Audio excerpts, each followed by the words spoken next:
In Supercross, longevity is rare. Championship teams aren't built overnight, they're forged in the hard years, then emerge ready to win.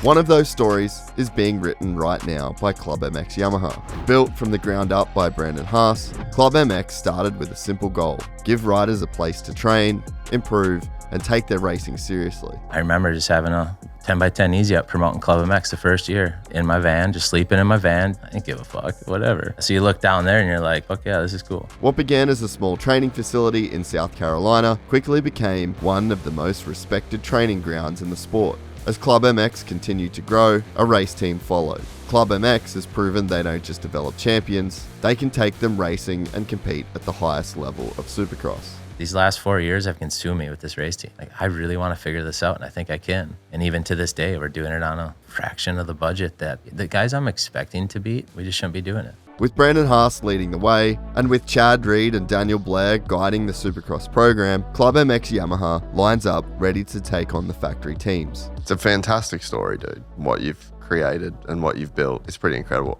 Gypsy Gang, welcome Brandon Haas to the podcast. I met a gypsy. We're rolling. Mate, thanks for coming. I'm excited for this one. Yeah, likewise. It's been, it's one of the cool ones that's like kind of been on the schedule for a while as well. So you kind of get time to really think about the conversation. And it's cool because you guys do a good job at ClubMX with the web series that you do. But I feel like you're not the kind of guy that's going to say something unless you get asked. Probably your like demeanor. Yeah. and you don't do much of things that people can ask you questions. So there's so much of the ClubMX story that I'm completely oblivious to. And I think a lot of people probably are. So I'm excited. Yeah, likewise. I think maybe a handful of people really know the story. So, to me, it never was a story. It's just getting shit done and doing what you can. And before you know it, you're like, whoa, this is cool. Yeah. So I'm pumped to talk about it. Years later too. Yeah. Like you've been at it. I mean, I've been at this 8 years, just evaporates. Wild. Just goes so quickly. And I'm sure it's even earlier on your end. It has been. Yeah. I mean, a lot of things just never planned for, never even thought, just one thing at a time. And I don't know, opportunities come, you got to jump on them. And that's really all that it's been done. I can't say I had like this master plan of someday having a biggest training facility in the world and a race team that's starting to get to a point of credibility. It's like, I never would have thought. Yeah. So yeah, it is cool. We flew all the way to Japan and filmed 100 Hours with Jo Shimoda. We premiered it in Laguna Beach, California, and the response was unreal. The room was packed, the energy was electric, and after that night, we knew we had to do something for the Gypsy Gang who couldn't make it. Before Indiana Supercross on Friday, March 6th, we are hosting a limited screening of 100 Hours with Jo Shimoda. The theatre is just 12 minutes from Lucas Oil Stadium, so if you're coming into town for Supercross, this is the perfect way to kick off the weekend. This is your chance to see it on the big screen before it drops on YouTube. There are only 100 tickets available. I will be there and I cannot wait to meet the Gypsy Gang and experience this one together on the big screen. Bring your family, bring your friends, come experience 100 Hours with Jo Shimoda the way it was meant to be seen. Once those 100 tickets are gone, that is it. We will see you in Indy. Who were you before ClubMX? What's the important parts of your story that got you to the ClubMX point? I think I probably was like 99% of the people listening to this, normal high school kid. Got a dirt bike when I was like 14 or 13, just riding farm roads and ditch banging, whatever. But I just fell in love with dirt bikes, but really only in a Minnesota level. I started racing like 15, started every year, progressed really fast. I think I had a natural ability for sure. But my sister got into it, my brother got into it. So like Spring Creek and then all the Minnesota tracks, like I just couldn't wait to go racing every weekend. Never really rode during the week just because of school and, winter. But it just kept going. And then it's like before you know it, you're a fast Minnesota kid and graduated high school. And reality set in. Like, I'm 18, the bikes are mine. My dad still helped a lot, but I guess I didn't take it as serious as I should have, because I just didn't have the image in my head of something beyond Minnesota. And then kept progressing and, started pouring concrete out of high school. Killer job. Got in the union because I coached a kid on the side whose dad owned a big company. So like immediately at high school, like kind of make some decent money. And yeah, so I mean, dude, I really believe just totally normal trajectory path. Like didn't like school, but went through school. Wasn't into much other sports. Just there's a normal, typical guy that lucky, very grateful that I didn't get stuck in that trap of normal life. And I broke out of concrete and just started one at a time. And honestly, just never would have thought this would be what it is. So what was in your mind that made you not want to accept a normal life? Well, I was pretty good with concrete. Like I had an art of finishing, edging. Like I had an eye for it. I always knew at that point, like I had an eye for detail. And I started learning that about myself. And yeah, man, I don't know. One day I was at work and it's like all these grown dudes, in their 50s, like drinking energy drinks and whatever, but also probably doing a lot of drugs. And like, dude, just the grind of the construction world is gnarly. Yeah. And I remember just looking at some of the older guys that I'm like, damn, they're hard workers. I like that about people, hard work. I'm a hard worker. But then that is not who I want to be like. And I don't know. You can work hard on the wrong thing. Right. And for somebody else doing something that just doesn't make a difference. And I already knew through just what little experience I had in Minnesota at a local level that you can make an impact on people. You're local A guy, kids want to get coached on the side. And I knew there was something there. I think I fell asleep in traffic, leaving work one day. And dude, these were like 16-hour days. Concrete's gnarly. Yeah. I rear-ended a guy anyway. That drive home, just a fender bumper. I'm like, I just knew something wasn't right. And then that's when I was like, I will do whatever it takes to just be around dirt bikes. As long as I can put gas in my van. And, I had a sick old Ford Moto van that I still wanted to ride every chance I could after work or on weekends. And that's where it started. I started doing track work, skid steer hustling and revamping tracks just to get enough gas money. Coached a couple kids on the side. And then I started doing online schooling for fitness and nutrition. So I'm like, all right, well, if I could coach during the summer, I could probably be a gym trainer in the wintertime. It's cold in Minnesota, Yeah.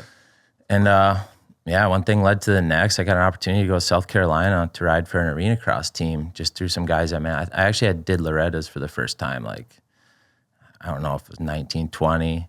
Dude showed up in my van. Like, I had no idea what I was getting into. Did the regional in Minnesota, Spring Creek, my home track. So I did good, I'm like, yeah, I'm going to, whatever. Dude, I had no idea what was out there. Beyond Minnesota, not a clue. So that's Loretta's was the first time you'd raced outside of Minnesota. Showed up, fucking hot. Loose. Dude, hot, man. I slept in my cargo van that whole week. No AC, nothing. Just in the back. It took me like 2 days to even figure out how to get back and forth in the pits. Oh. No pit bike. Like, I didn't have a clue, dude. Again, I sleeping in the back of a cargo van at Loretta's by yourself. Fuck yeah. Did Freestone a couple years later. I remember traveling back. Me and my brother, he mechanicked for him. My boss would give me Fridays off. So I was like, all right, I'll do a couple nationals. Dude, went to Freestone. Man, I was puking after the first moto, heat stroke. And I remember driving that Saturday night after the race. We pulled into a rest stop because, dude, he's sleeping in my van. Like, it just is what it is. My brother laid out his thing on the picnic table, and I'm in the van just full body cramping, like still sweating my balls off. Didn't know a thing about electrolytes at this point in your life. No. Dude, and pro motocross, like what the fuck was I getting into? I just went in completely blind, pouring concrete, and that's how I went in Loretta's too. And, I wish I could have done better preparing. I was so naive and yeah, you don't know what you don't know. And I took it for granted, no doubt about it. So, yeah, I'm grateful now for like getting my ass kicked. But I always knew like if I could just be around dirt bikes, that's cool with me. Yeah. That's all I wanted. What was it about dirt bikes? Well, for one, the competition. I love it. I mean, even now I feel like nearing 40, riding the best I've ever ridden in my life. Just the art of the technique, the art of the motorcycle, the preparation, all that stuff I had to learn from nothing. I don't know how to do it. I've never trained that way in my life. Like, this was all ground zero. So when I started just coaching kids on the side, I quickly learned about footwork and just looking at different sports and trying to understand it. And I'm grateful I got to understand it my own way. I didn't do a lot of schools or learn from other people. I did a little bit. But I really just liked it myself, you know. I had these oval tracks and figure eights and like all this different technique stuff that I just loved working with kids and helping them figure it out. And that just kept taking off. And yeah, just again, whatever it took to fill my van up with gas and go racing. And I would still race every weekend, no matter what. I couldn't not race. So the competitive side of me is always been there, and that's driven me to continue on to get better. But through the coaching, and then, you know, you start working your way up the system. Now I'm working with Minnesota kids going to Loretta's, and well, I just got my ass kicked at Loretta's, so I know what to not tell them. But just like everybody, dude, you just start somewhere and you just keep building. It was cool at Loretta's this year.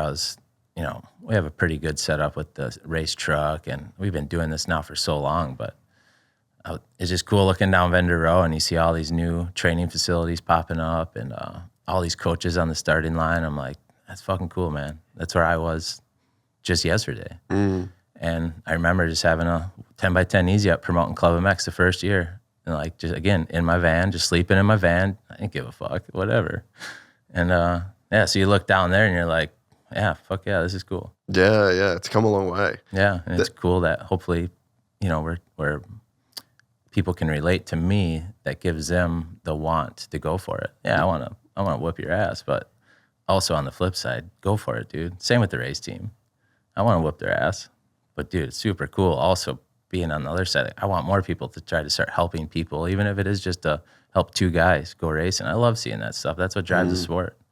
It is cool. There is so many cool stories like this in the industry from a select few people that really made it to the top. And I mean, Weege is a perfect example. Like, he would just go to local races as a fan and just didn't even know that nobody did that. You were only there because you knew someone that was racing or you were racing. Fans didn't go to local races. And it's like, you start there at 20 and are calling Supercross races. And it's like, it's a similar kind of trajectory on your end, you know. And I even think about like Jason from Dream Tracks, Jason Baker. Yeah. Bro, just like bottom of the rung in a skid steer to just doing like Red Bull's most viral project, you know. It's pretty amazing what people can accomplish with the right intentions and just years and years and years of hard work. It is, yeah. And it was just for barely getting by, just so I could go ride on the weekend, because I could make some money on weekends because I was doing good locally, you know. But yeah, and then, I don't know, just the coaching got interesting. It seemed to like fill a spot internally that racing did too. Like, you competitively have a good weekend, you leave, you feel good about it. Yep. And coaching felt that good too. I would have these little kids that would meet me at the track, and at the end of the night driving home, like, God, it feels good, you know. Like, I was charging like $50. It is what it is. But yeah, that kind of took off. And before I knew it, I had a good little group of guys. And then I went down south in the winter to South Carolina. And yeah, just really liked the place. Did arena cross, short stint. I did good enough at Loretta's to get somebody's attention. And one of my friends, Chuck Shirley, he called me offering a arena cross thing for guys. So again, camping in the backyard of this dude's house. I got nowhere to stay, and I don't have money to pick anything better. But dude, they were cool with it. Went okay, but after that I kind of went home and regrouped. Racing wasn't really a thing still. I broke my wrist at the very end of that winter camp. Yeah. After arena cross, I made a really good push training, and really for the first time, like, thought I had a shot at racing.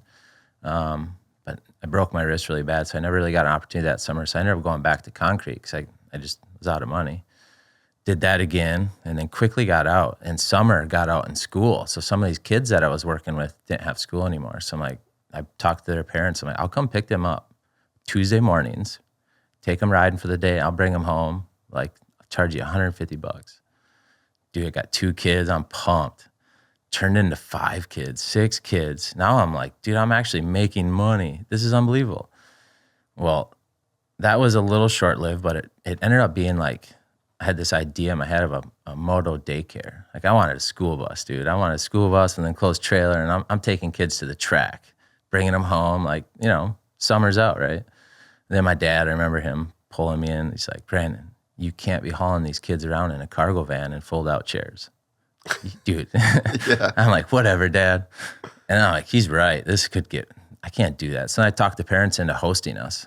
So now I'd go pick them all up Monday morning. We'd get to somebody's house, or the parents would drop them off at the house. And then from there, we would travel, and they would take turns. So they'd feed us dinner. So now I'm taking them riding and bringing them back, and we have more time. So now we're doing workouts. We're going to the state park. We're running the park, doing drills and sprints. And like, it was just fun, dude. Like, and I like doing it too. So that theory kind of went out the window when I knew I needed upgraded vans, but I saved up enough money. I made an adaptation, and then opportunities started going. The next year I went to back to South Carolina, tried again, but this year I just built tracks. So I rented a skid steer for 2 months, and my buddy Carl let me live at his house. And just whatever track I could go, hey man, I'll charge you $100 to go fix up your track. And I didn't know at that time what it was leading to, but I quickly learned a lot about dirt. Again, basic level, a skid steer. Just like Baker, you know, like, dude, Dream Tracks. He started the same spot, you know. And yeah, man, I worked hard for 2 months. I went back to Minnesota as a short winter. Again, I think I dabbled back into concrete, hated it, but I had to work a little bit. But the year before, I worked enough to get unemployment. So now I had that on my mind, like, all right, maybe I can work and then get unemployment in the winter because you get laid off when the ground freezes, right? Yeah. But again, I don't know, I keep flirting with normal life, and then dirt bikes. I got to get away from it. So I ended up renting a track from a local little track, and started, now kids come to me. I got my own track. I know how to maintain it. So that was the birth of ClubMX. And what happened was we started doing practice on Tuesday nights for club members. So I call it ClubMX Practice Facility. You have to be a member to come practice. But then I quickly realized, well, I got like 60 members. I'm like, I should give them all a discount on my oil sponsor.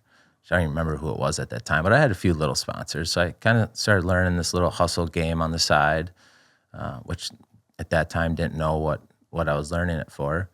But yeah, then got shut down on that track. The owner ended up kicking me out because he didn't want me changing the track because they held races on the weekend.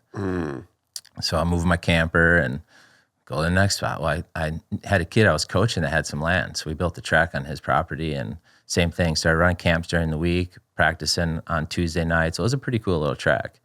So that concept started working. Then I spent all fall digging a pond, like getting ready for irrigation. And next year, dude, my camps are going to be insane. Like I want to step it up. I got kicked out of that place. They kind of used me to an aspect where they wanted to take it back after I built it up. And then they tried to run it on their own. And so another lesson learned, right? Like, dang, that sucks. But a track I had built for in Minnesota, the guy had some property and he knew what I was trying to do. So he offered it to me as a really cool track on 20 acres. And he owner financed it for me. So I rented the house to help make the payments. I got my camps. Now it's actually like doing legit. I had 8 kids every week coming. I'm charging more money. I got my own place. I built an apartment in the shop that was on the property for all the kids to stay in. Dude, it was awesome. Parents drop them off Monday nights. We train Tuesday, Wednesday, Thursday. The parents come get them Thursday nights. Again, kids, but awesome. And what was strange is the parents really trusted me with their kids. And I recognized that from an early age, that I had a gift of some kind. Or why would they be trusting me? And yeah, that ended up going good that winter. I had enough money saved up where I had a couple good relationships. The kids would go with me. So now I took, that time it was Jesse Wentland. He was a good rider. Zach Williams, Henry Miller. Good little Minnesota crowd. Yeah. And yeah, dude, we had an awesome winter. I was in charge of helping them with their schoolwork. You know, they got homeschooling now. I talked their parents into letting them. And again, why they trust me? But I got to ride. I got to train with them. We go to the YMCA every night. Like, dude, it was sick. Well, it wasn't so sick, but at the time, like living life, but a lot of pains that came with it for sure. Yeah. Responsibility for me was like, fuck, it was stressful, and living in a camper, right? That's when I met Zach that winter, racing in South Carolina. Met Zach Osborne. He had the sand track, and I really just offered him, hey, could I do some track work with you to allow us to come ride on your sand track? And yeah, we built him a Supercross track. First one I ever built. Did it all with skid, just winged it, dude. And sat out there for like 2 weeks. Built a whole Supercross track with a skid steer. It was insane. Yeah, that is insane. But dude, these kids were out riding the track, and I'm just building, and they'd be doing their schoolwork in the van while I'm building on the track, and then we just kept coming back every day. Along the way, you know, me and Zach had talked. I'm like, I'm struggling at home. The winters suck. Got a cool spot, dude. Proved kind of a concept to myself. Sick track. I can train like 8 kids on my own. Perfect. I saved up a little money. And yeah, he made a comment. He said, me and my dad have always talked about wanting to start a facility. And I'm like, facility? Like, what's a facility? And I had no idea about training facilities or anything. And yeah, long story short, we talked about it just briefly. I didn't make any sense of it. Had a great winter. Go home, I'm going to race. Redbud was the first national I did. And again, this time I'm still doing camps. So I'm not riding much because now it's pretty busy. Now I'm like training kids full time. I'm doing a lot of track jobs on the side, but starting to make a little money. Not much money. Maybe a couple grand at any time. Like, you know. Yeah. But from where you were. For sure. Yeah. And fuck, dude, went to Redbud. I think I first practice session qualified like 17th or something. I don't remember, 22, but second practice, dude, I dabbed my foot and twisted my leg, broke my femur, tore my ACL, MCL. Damn. I mean, completely destroyed my knee. So I'm like, fuck. Just from dabbing your foot? Yeah, dude, caught in the rut and my toe buckled around the backwards way and it hyperextended. Oh. I mean, dude, it just snapped. And I was in a bit of denial for a long time. I thought I could take a weeks off, went back, tried Millville again. But anyway, during this time, this track I have, I'm doing my camps, I'm getting cops showing up every day, neighbors calling the police, noise complaints. So I'd been beating my head against the wall, show up to a courthouse meeting with the whole county against me. Like, dude, we didn't have but 3 neighbors. It's like cornfields everywhere. So I'm like, this is ludicrous. For one, we ride just during the day anyway, out of respect. And yeah, so it got to be really stressful. Every day I train, the sheriff's rolling in, dude. It's like, fuck this place. You know, after a while, you get a little resentment to the area. Yeah. And anyway, I thought about Zach's. I think we went back and forth a couple text messages, and for some reason, dude, he wanted to do it. He's like, let's start a facility. Let's do it. My dad said he'll come in. I'm just like, wreck my knee. I'm like, dude, if there's ever an opportunity that I'm going to take it something really serious, this would be it. And yeah, I flew down there, met with Zach and Mark. And yeah, they didn't know me. I didn't know them really. Just did some track work, but you know, he's seen something in me. And that little belief was like, yeah, I want to go for it. And Mark kind of pinned me down. He's like, well, you got to come with some kind of money. Again, I think I had like 20 grand saved up from doing my camps, but I had to come up with more money as my investment into it, because they looked at me like, we're going to give you the land. We're going to invest a little bit of money. You're going to build it and do it. Mm. But what's to stop you just from walking away if it don't work? You know, we need you to put some skin in the game. So along the way, you know, I've made relationships now with parents. I know success versus unsuccess, whatever. But my buddy Rick, he always helped me. And I kind of threw him this little business plan of ClubMX, training facility, not a practice facility, anything. Dude, he wrote me a check on the spot. And I was just like, what the fuck? And that's what started it. How much did he have to put in? 20 grand. No shit. That's it. So you put in 40 G's. 40. I had 20 saved up. And dude, and now I'm thinking, I got 40 grand. This is insane. I could live a year on this. Yeah. Like I blew it all in like 2 weeks, dude. Like just hit the ground running on this place. And again, why did he believe in me? You know, like just some punk kid, just dirt bike racer, dude. I'm just a local racer, man. Yeah, I'm hustling during the week so I can race. Yeah. That's all I give a shit about. Yeah. Even on the pro level, didn't really care to be around it that much. I wanted to race. Mm. It allowed me to. So club was the first time that I'm like, there's got to be more to this. And yeah, it was way more complicated than just going for it. Like, dude, I foreclosed on the property. I'm engaged, telling her I'm leaving. My dad was like scared of a partnership role. Like, he's pretty conservative, hard work, trying to talk me out of it. Like, partnerships just never go good, And if it wasn't for a partnership, I don't even have a shot. And I am a pretty independent person, no doubt about it. But yeah, ended up just leaving everything I had, said, fuck it, I'm out. Went to Minnesota, that Spring Creek race, to try to race with my busted up knee, and did press day, tried to ride, couldn't ride. My fucking leg was destroyed. I'm like, this is it. I'm packing all my shit. I'm out. Took me a couple weeks. I had everything loaded, left that property, foreclosed on it, whatever. And yeah, moved to South Carolina, 2010. So 2010 that was. Yeah. I think I was probably 23, 24 maybe. Still a kid. How old are you now? 38. Yeah, we're pretty much the same age. Yeah. That's wild, dude.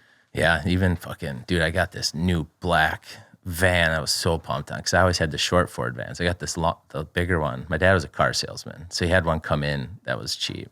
My packed this enclosed trailer, I had to go buy it to move what I could. I'm cruising down the interstate, just got through Chicago. Dude, I'm like so pumped. I mean, my heart's racing. I'm so excited. Like, can't wait to hit the ground running. Just text my dad about my vans pulling the trailer so good. And before I know, there's a minivan crossing the median, the interstate, fishtail coming straight on, dude. It was nuts. He slammed into the back of the van. I got pinned up against the guardrail, so I couldn't get off the road. Just barely destroyed the trailer, ripped the axles right off it. So I lost everything. And I was so excited about Club that I didn't even give a shit. I'm like, fuck all this stuff. My bike was in my van, which was okay, and my dog. I was like, dude, I'm good. I literally, they hauled it to the junkyard, and I never even seen it again. I didn't even care. Wow. Just like the motivation, because Zach and Mark believed in me, and Rick was willing to write me a check. I was like, for the first time, like real confidence and excitement. And I'm like, this is going to be insane. I think that I can definitely relate to your story, Like, I did a different thing with the filming and like the way that I went, but it was very much the same thing, and just like $3,000, $7,000 in my bank account was like it for fucking 10 years, it felt like, because you just spend every single cent that you could to just keep the train on the tracks. Yeah. And there was, at least for me, almost like a weird feeling like what I was doing wasn't it, and that wasn't the one, but I didn't have anything else to do. So you just got to keep going. And at least for me, the podcast really felt like a thing where I was like, oh, like I could really do this. Yeah, this could be something sick. And you kind of have a vision in your head. You know how you'd work on it. You know exactly what you'd do. I think that I've got a friend that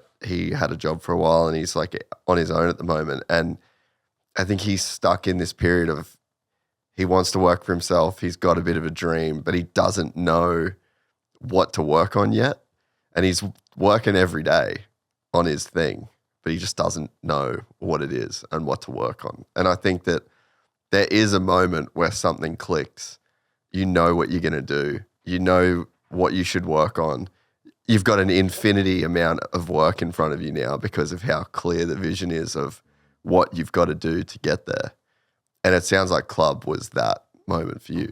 It was, yeah. I mean, we all get these snapshots in our head sometimes of what we're trying to be or the person we're dreaming of being or whatever, or things we're doing. Just like you, man. You get an image in your head. Nobody else can see that in your head. Oh, no. Everyone thinks you're nuts. And I think that's a bit of what I've learned a lot of over the years that's helped get me to the position I'm in now versus what I was is I know now how to get people to see my vision in the right way. And that came with a lot of pains, a lot of learning. There's a difference between like, not saying it arrogantly at all, but just like being a business owner versus being a boss. Mm-hmm. Having the ability to have the financial freedoms to fucking run a race team. Like, dude, I got really lucky and I'm very grateful, but also I've worked really hard to do it and I've learned a lot of shit. And I think that's why it still drives me, because I want to teach more people to just the little tricks I learned along the way. Like, I want to give that back. I'm lucky, man. dirt bikes are cool. And yeah, for everybody else, it's like we got all these kids at club, and it used to be about coaching. Now it's actually about how do I put as many good people in a good position that hopefully is not just a job and I can make it into a career, because now they're going to touch a lot of kids' lives. I can only do so much on my own. And yeah, it's crazy how the last 15 years have like just completely restructured my brain. But following that little picture in your head is so important. The school systems don't teach you that. Life don't teach you that. The system don't teach you that. It takes some people along the way that you really got to listen to. And, you know, a couple key people put some trust in me. Game on. Oh, man, imagine how many people are just missing that one little thing. Just go for it. Screw normal life. Dude, come on. Who were the people that gave you inspiration in those early days? Well, Rick, the guy that wrote me a check, he was a very successful businessman, and he's still a business partner. He is a partner at club. Good investment for him, right?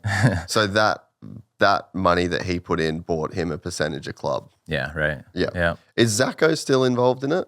No, Zach was involved for the first 2 or 3 years. I think at that time for Zach, he was racing in Europe and, you know, struggling with the vision and the confidence that he was going to make a return to American racing. Like we just talked about it. He lacked that, didn't have that confidence. I think club was a option B that he was starting to get ready. But dude, as we got to know each other, he had great winners. He brought some guys from Europe over for training. Like the first year Club opened, Zach was bringing people in. You know, I only had my little Minnesota following that came down. He had, you know, some credible guys. And dude, Zach was just a beast, and he missed on nutrition, on training. I mean, dude, he blew it from amateur to pro. So he had the chip on his shoulder to give back too. But I didn't think he realized the success that was coming for him at that moment. And yeah, he ended up doing really good, and, you know, got a Geico deal. And when that started happening, it was like, this is too much noise. We went through a lawsuit, first one, and that hurt him a lot on just the distraction from racing that this could. What was the lawsuit over? Oh man, that was we had 2014-ish. So now we started as a little training facility, and then we bought some land across the road to start having open practice on weekends, but it was a separate track, separate from the facility. And anyway, it was just an open practice day, I think like right before Christmas. End of the day, a younger kid, I actually never really talked about this story because it sucks. But dude, the reality of business and motorsports, there's a lot of liability on the line. I mean, I'm sure people look at club and the race team and like, man, those dude's got it made. Yeah, there's some fucking bullshit you're going to play with along the way. And you can't hide from liability in this. Dude, this is the most dangerous sport in the world, probably. It's got to be close.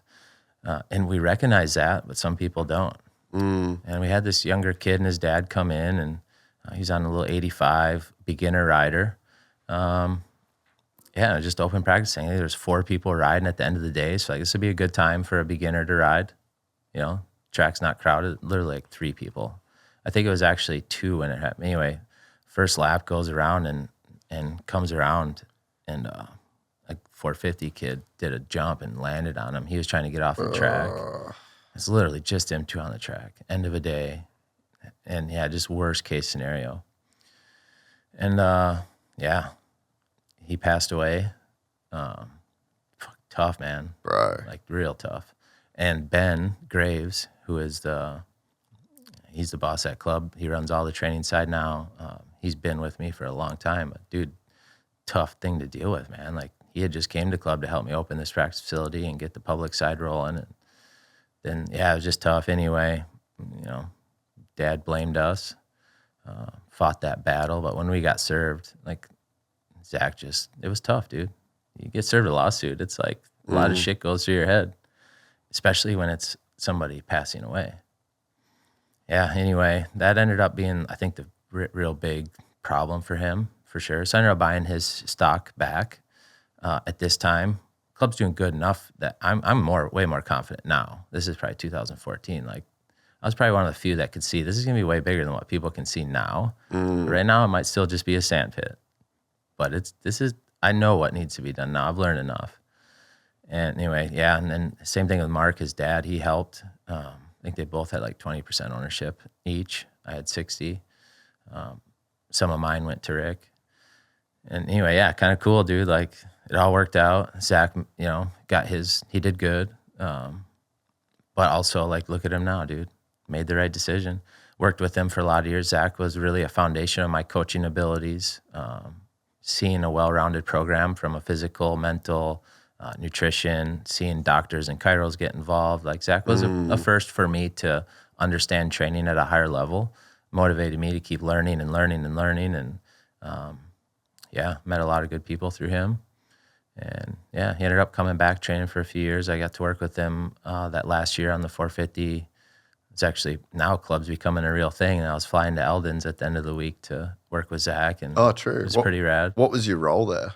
His riding coach. Okay. Which just was Zach, not Eldon. Yeah. But my first time ever seeing another facility years later, dude, I don't have social media. I don't give a shit I don't go look. Like I know of MTF and Baker's, like for sure. I hear people talking about it. I register the comments that are made when somebody says a positive about them. It's like, fuck that, I'll show you, But seeing it was cool. So I was like, we got a good thing going and just nobody knows yet. Seeing the program, exposed to it all. And dude, I'm not knocking another incredible job he does. I'm just saying for me, it was like... You were just on a different level. Like what you were trying to be with the facility is not what Eldon's trying to be. Yeah. But also I got to see the other side of only a small group of individual guys, maybe guys that have earned the right to have their own compound, their own track time, right? 450 level guys. Yeah. Seeing a facility, they got a sweet shop, beautiful piece of property, so it changes my perspective. Now, again, the standard's rising. I'm seeing perfect grass. Damn, I don't have that. Whatever the case may be. So many positives, but also quietly very confident in my coaching abilities, the rights and wrongs I've learned over the years, bad fitness programs, good fitness programs, nutrition, I'm just learning, just still a sponge because started from nothing. But I knew I'm not there yet, for sure. No way. But one day I will be, because quietly we're way better than anybody thinks. Because now I've seen what's known as the number one, right? I knew our track prep was really good. I know our tracks develop way more race condition-wise. I know how to do that. I know how to create it. Just super little things like that. I was like, fuck yeah. It's coming. I just got to keep going. Don't stop. So we skipped from like 2010 to 2014. What was that period like? Or the first, so you first get to club, trailer's completely fucking, that's gone. And it's just you, your dog, and your bike, and some clothes. What's it look like for those next few months? Well, you've never seen club, so... I need to come. I need to. Oh, for sure. I need to do a little stint out there. Definitely, anytime. Yeah. How far is it from Charlotte? Hour. Okay. Yeah. Because I want to do like a little Charlotte residency, Definitely. just for some of the interviews that I could do out there. Charlotte's cool, man. Yeah. Okay. Yeah, dude. I rolled down there. So this is 2010, middle of summer, right? Spring Creek just happened, so we're probably August. Hot, but it is the most quietest, lonely place in the world. I mean, it was literally a one car width sand road that goes through forestry land of pine trees. And that's all it is.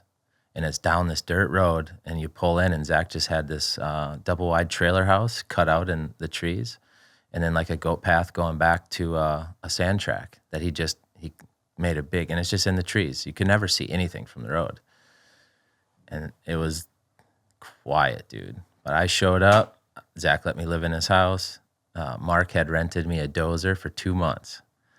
And I was just a fucking madman on a dozer. Again, I had no plan, no idea what I was doing. But I knew the property because I had been there with Zach. So I'd rode it. I had built him that Supercross track. Well, while I was doing that, I knew there was sand underneath, or there was clay underneath the sand. It's a sandy property. But anyway, during the process, we're never going to be there. We were looking at land in Florida and Georgia, trying to be a better winter climate. But once I did the track work there, I knew that property was insane. I mean, you could dig a hole and have beautiful red clay.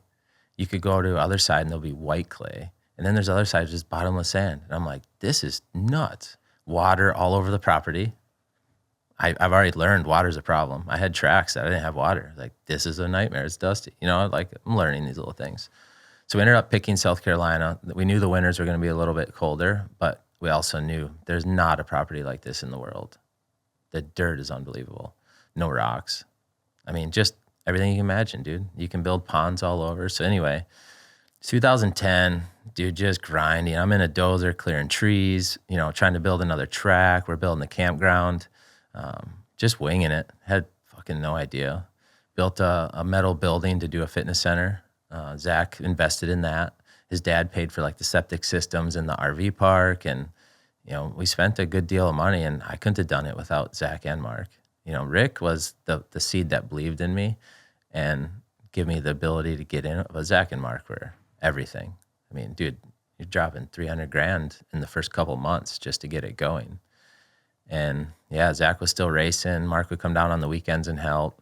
My buddy Mike, he came down to help too. But I was basically just me and Mike out there for like probably 3 months. Just dog days, dude. Never stopped. I mean, so we built another track. So we had a sand track, and then like we called it our front track. Now we had a fitness center getting ready, and then we bought a trailer house that we turned into a bunkhouse. And I had 6 RV sites. And that's how we started. We opened in October. Mark bought a water truck, a dozer, a tractor, like, you know, taught me how to maintain it. One day I was on the dozer. He showed up on the weekend, and I'm like, when I'm on a dozer, don't fuck with me, man. I'm in my zone. I'm going as fast as that. It's a rental, so I'm just like everything it can do, you know. And again, through this process, I realized I'm really good at building tracks. Talking about Baker again, like. Yeah, I love that stuff, you know? Like, I love tracks, dude. The way dirt's shaped, Supercross tracks. And I quickly picked it up. And then I was like, I'm actually believe I'm one of the best track builders there is. I don't do a lot of track work now because the business has changed. But for a lot of years, dude, I was in the dozer every single day and got really good at it. And anyway, got started, grand opening. Man, I probably had like 12 kids through that winter. But Zach had some guys from Europe come over. And I think like Nicoletti and Alex Martin were one of the first OGs to like Darren Durham. I think the connection through Zach had other connections that people are like, hey, it's kind of cool, you know? So they're riding Supercross. I got my kids I'm training. And anyway, yeah, just started doing everything. It got bigger and bigger. We eventually built some more RV sites. So 2012, 13, now we're training probably like 20 guys, I would say. We built chapel. Long story short, that was an interesting one too for a lawsuit that was crazy. But built a chapel, got the idea for cabins, built a couple cabins. You know, you're starting to like put everything back into it. You just keep going and going, and then things got really challenging for like 3 years. Kind of beating my head against the wall, trying to just do it all on my own. Yeah. I'm doing the training, I'm doing the track work, the track prep, maintenance. I'm doing the workouts in the gym, I'm cycling. I'm doing all the office and admin now. There actually is bills coming in, right?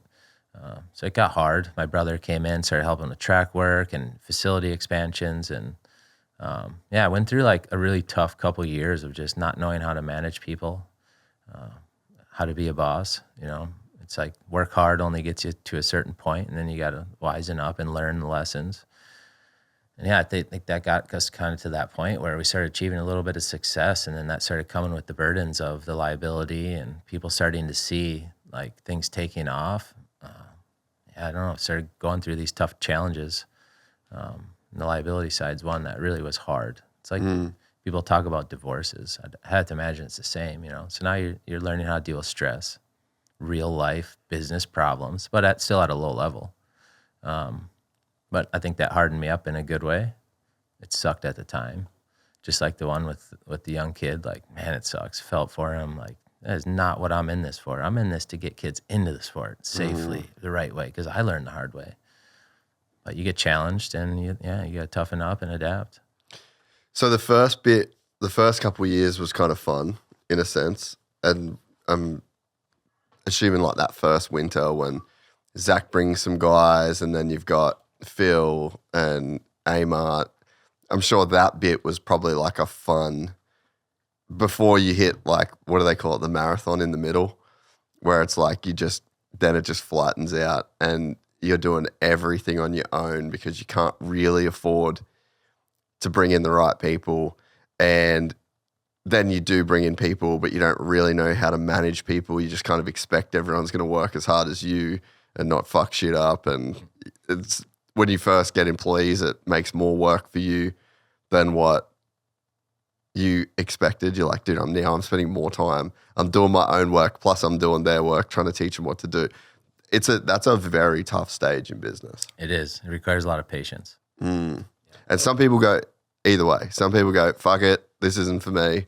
And then they just keep doing everything by themselves and they figure out a way to do that, or they kind of go through the bullshit and pop out the other side. Right. And I think it's really just a communication thing.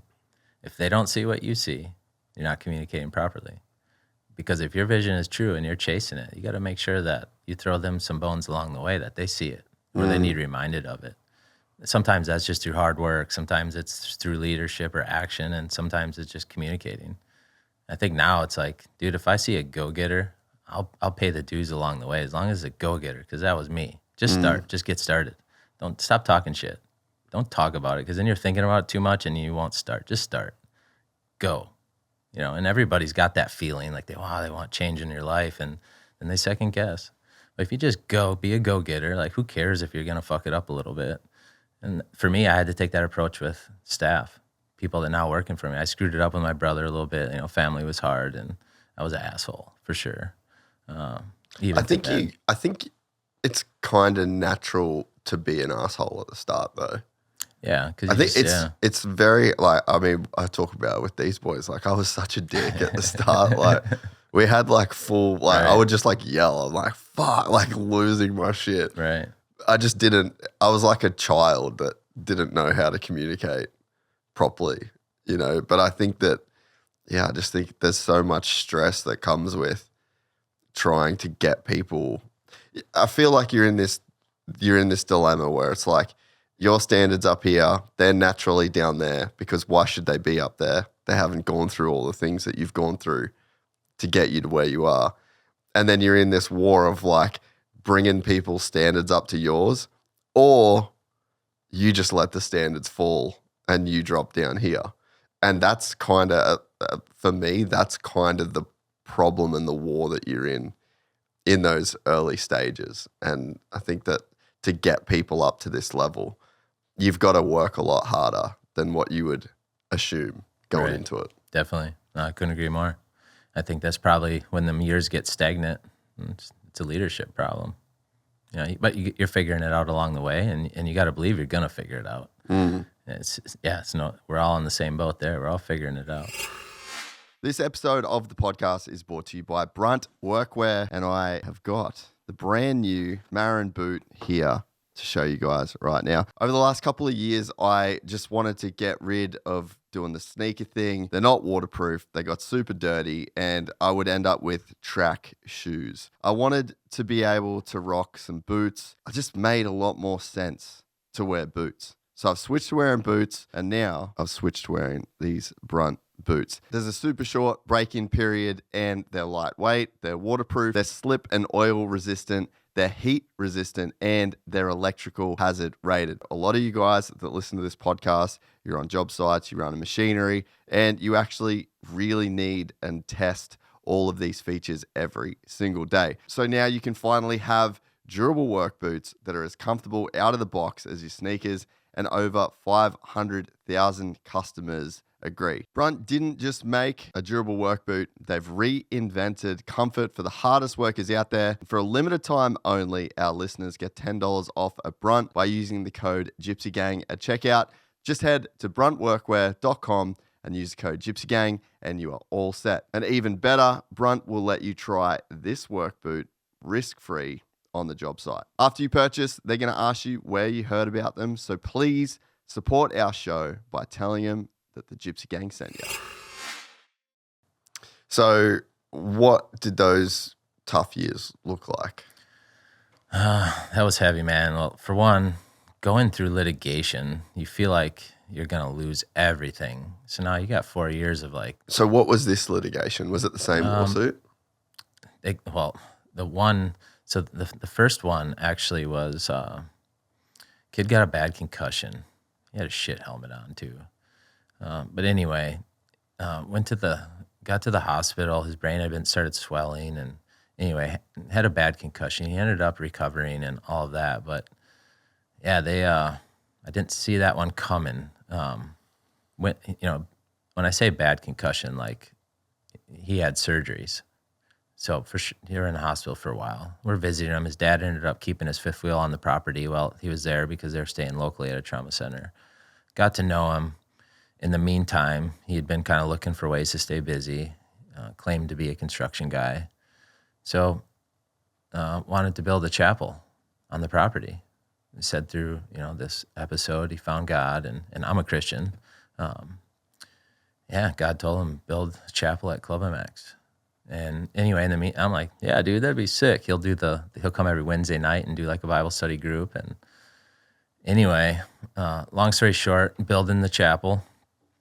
That's where I seen that is a cool little building. It'd be a dope little cabin. Built 2 of them. Let him do it all. Went good. So I'm like, we need a clubhouse. Now at this time, we're feeding kids too. We're cooking. Have a nutritionist, Deborah, basically gave us a program to follow. But we're doing it all out of a trailer house, dude. It was crazy. I mean, even Alex and Phil and Zach and like all the OGs, like they know this story. But I mean, dude, we'd be sitting in the bunkhouse, this trailer house, single wide trailer house. Everybody's lined in the walls. There's 27 people and they're eating fucking dinner together, dude. It was so cool. And at that time, it was like a little bit of a pain. But looking back, I'm like, how dope was that? 20 kids and literally 20 to 30. Mike's on the grill cooking wide open. I mean, not to a high standard, don't get me wrong. But dude, it's food, right? We're all living out in the middle of nowhere. We're bros. Like there was not much cell phone service. And it was cool, man. We ate breakfast together. We ate dinner together. We do all of our training. It was really cool. Small niche group of guys. What was the riding like? I'm sure there was some sick sessions. Gnarly, dude. Way too much. You cannot train like that. Zach just pushed the envelope, and Alex was a meathead too. Like he's fit, dude. Worked hard.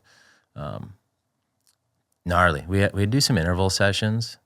We would load up the meal with our gas cans, meet down at the starting gate, and we'd run through these intervals. There were 3 tanks of gas straight in middle of summer, like insane. And we'd do this between race weekends. So what did those intervals look like? 4 lappers, 3 lappers, 2 lappers, 1 lappers, all with 2 minutes rest between, sitting out in the sun in the middle of summer. You do your first 4-lap sprint. I mean, your freight training, Zach, Alex, Phil, Brayton, Shane McElrath was just coming on the clock. Kyle Peters, like a good fucking group of guys, man. And, they're competitive, dude. But this was like a little bit, I think, maybe the Ricky effect of like work harder, grind. We did it for sure. These dudes are nuts. Zach was still in the Europe phase, like gruel it out, man. That 40-minute Moto 5. Oh yeah. Yeah, so that was gnarly. Cool. Again, major learning opportunities for me. At that time, I had no idea what I was learning, but I'm a sponge just taking everything in we're doing every year, just trying to be a better program the next year. And but that was cool. There were some really cool moments during those days watching those dude dogfight and guys not making any money, now made money and had good careers. That's crazy. I've never actually thought of that. Who you're thinking guys like Brayton, guys like Osborne, guys like Shane. Well, during this time, Phil and Alex, dude, they're buying the cheapest food possible because they had no money. I'm in the same boat with them, just trying to get by. Zach just came back. He took off quick. Alex and Phil and them guys, they had to work for it. Brayton, he was already in a good spot when he came to club because he was riding for JGR at the time. Yeah, he's one of the OGs, dude, and that's really cool. See him watch a successful career, get those perspectives of all them. But McElrath was a really cool story. There's just so many of them. It's crazy to think now that a lot of them stories are done. That's what I've never thought about. I'm like, man, I just watched it in front of my eyes, and it's came over. And went. That's crazy. Yeah, and it'd be interesting, like their perspective on club because they seen it from, dude, for years I was dragging my knee around because I couldn't even walk, but I'm like, I'm fucking working, dude. Got my knee fixed way later on, but I didn't give a shit about anything. That level of grind and just being in it.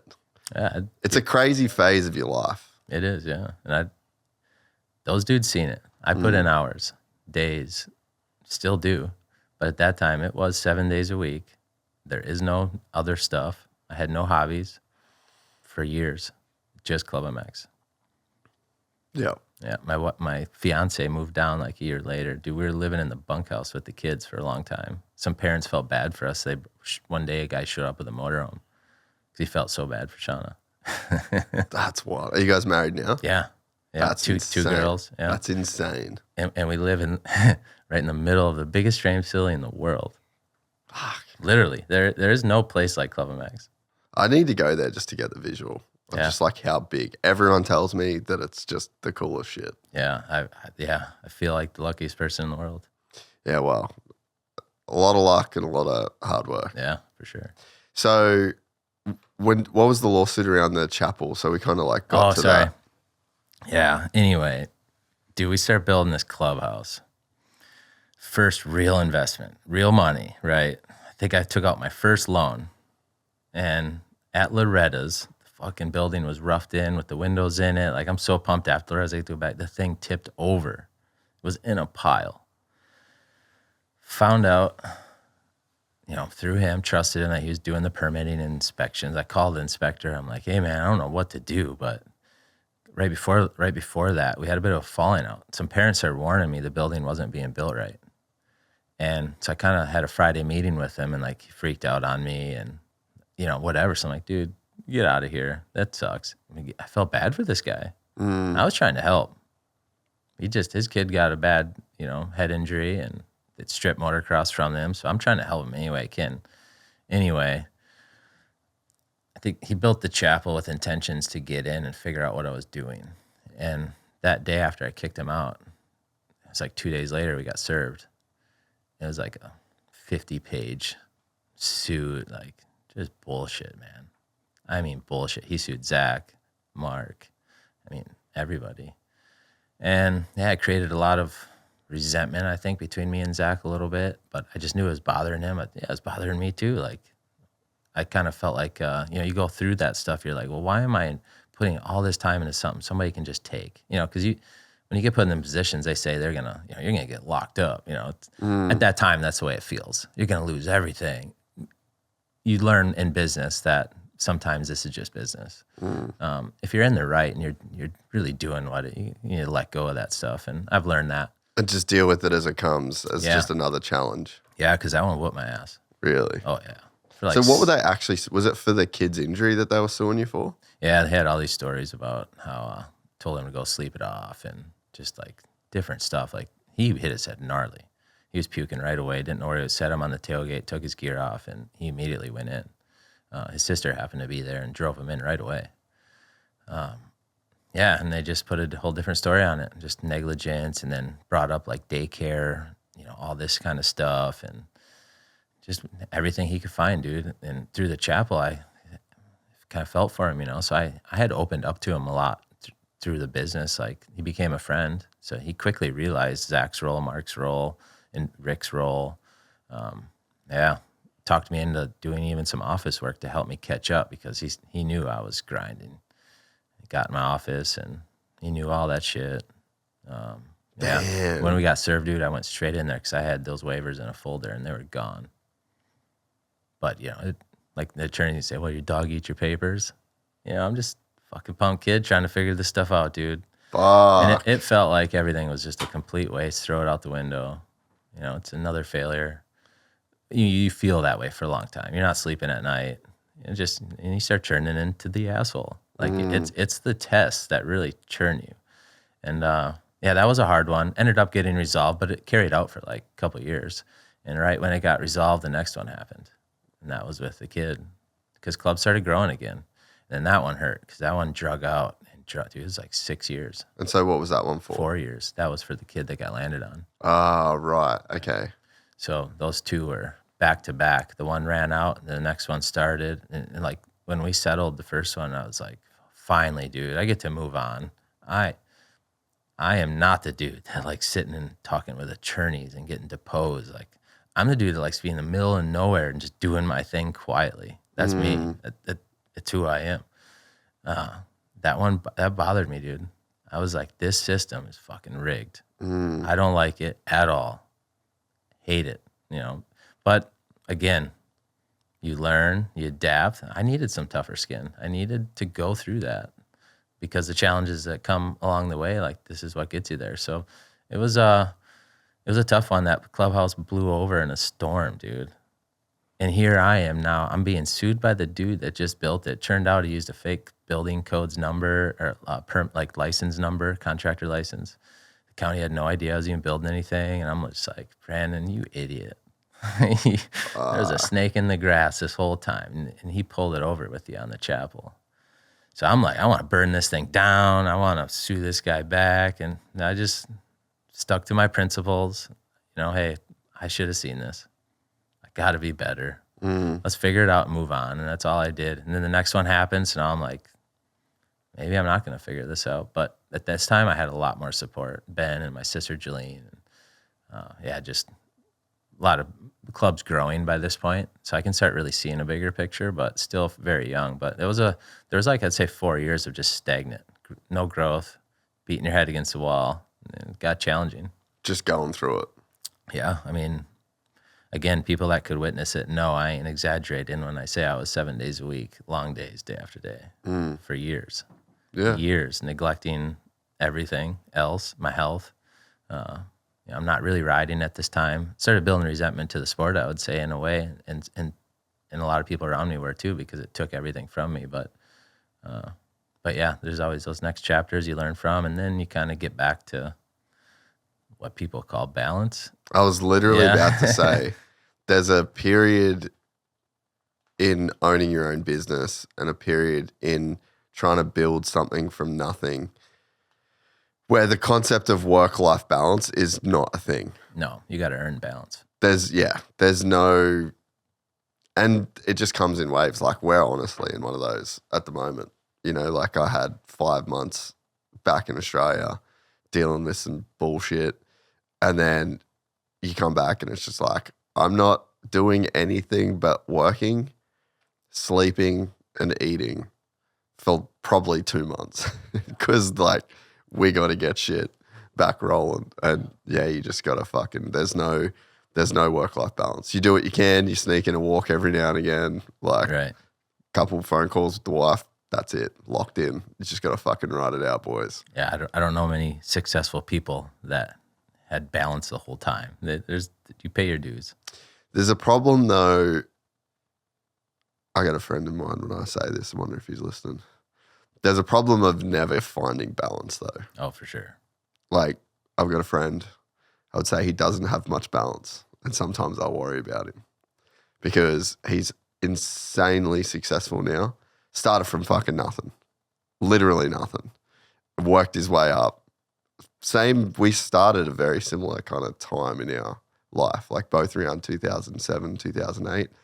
And now he's just crushing, but he still just redlines it, and he doesn't look after his health in the right way. He is just still going. He's addicted to it. Yeah, and I was going to say, I think there's a problem when you can't see the bigger picture, because it's like, what are you working for? You can definitely get to the point where it would take a very significant amount of money to make your life better, and it would take a significant amount of money to make your life worse. So why are you going so hard at the expense of your health? Yeah. And your relationships? And, totally. You know, like, and that, and I even know some people like in their 50s that just fucking got millions and millions and millions of dollars, and they haven't reeled back. And it's like addictive and competitive, and maybe they're not dealing with some like internal shit, so that it's an excuse to just to keep going, you know, like, so there's a it's a very double-edged sword where you need to be prepared to have no balance at all. And you need to have the people around you on board with having no balance, which sounds like your wife was, you know. But then there's a point where when you can't make these jumps that can completely change your life and the ship is pretty steady, that I really do believe you need to reassess where you're at in life, you know? Right. Yeah. You got to find the things you're really grateful for and harness in on those, because you can get lost. No doubt about it. Yeah, I think you're absolutely right. I think you pay your dues to try to find balance one day, and hopefully you don't get caught up in it, because money can be an addictive thing. And if you get good at making money, it's just like anything else, dude. You get good at something, you chase it. Mm-hmm. And yeah, I don't know. I guess I learned those lessons really early on, that it wasn't about money. Never had been. It was about dirt bikes. I think I lost that because of just working my butt off, because I wasn't riding much either, you know, and I always had that, but I just didn't have time. I tried like filling the void with mountain biking and road racing. Like mountain bike racing was fun, but once I got back into moto, I'm like, even with the race team, I tell those guys all the time, all I want is a badass bike. Mm-hmm. And I want it ready to ride anytime I want to ride. That's it. I'm not taking no money. I'm putting my money into it. Like, I'm sure there's a perception of a race team that you're making money and all this shit. That's just naive talk. I just want a cool bike, dude. And if I can ride a couple days a week, I'm stoked. Yeah. If I can race Loretta's, I'm stoked. Like, it took me to get back to this, and now I'm saying that's my balance. That helps me have a better relationship with my family. Like, if I can just blow it off for that little bit and make sure I keep understanding why I love dirt bikes so much. For me, I have to ride. To each their own. But you got to find that little in. For me, it comes back to the roots, dude. I want to ride till I can't ride no more. That motivates me to be healthy, to eat healthy, take care of my body. I just want to charge. If I go mountain biking, I want a mountain bike.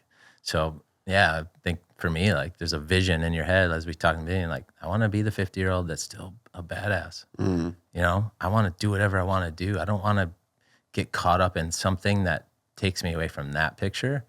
And to me, that's what creates balance. That's what saying, yeah, that ain't worth it. Mm-hmm.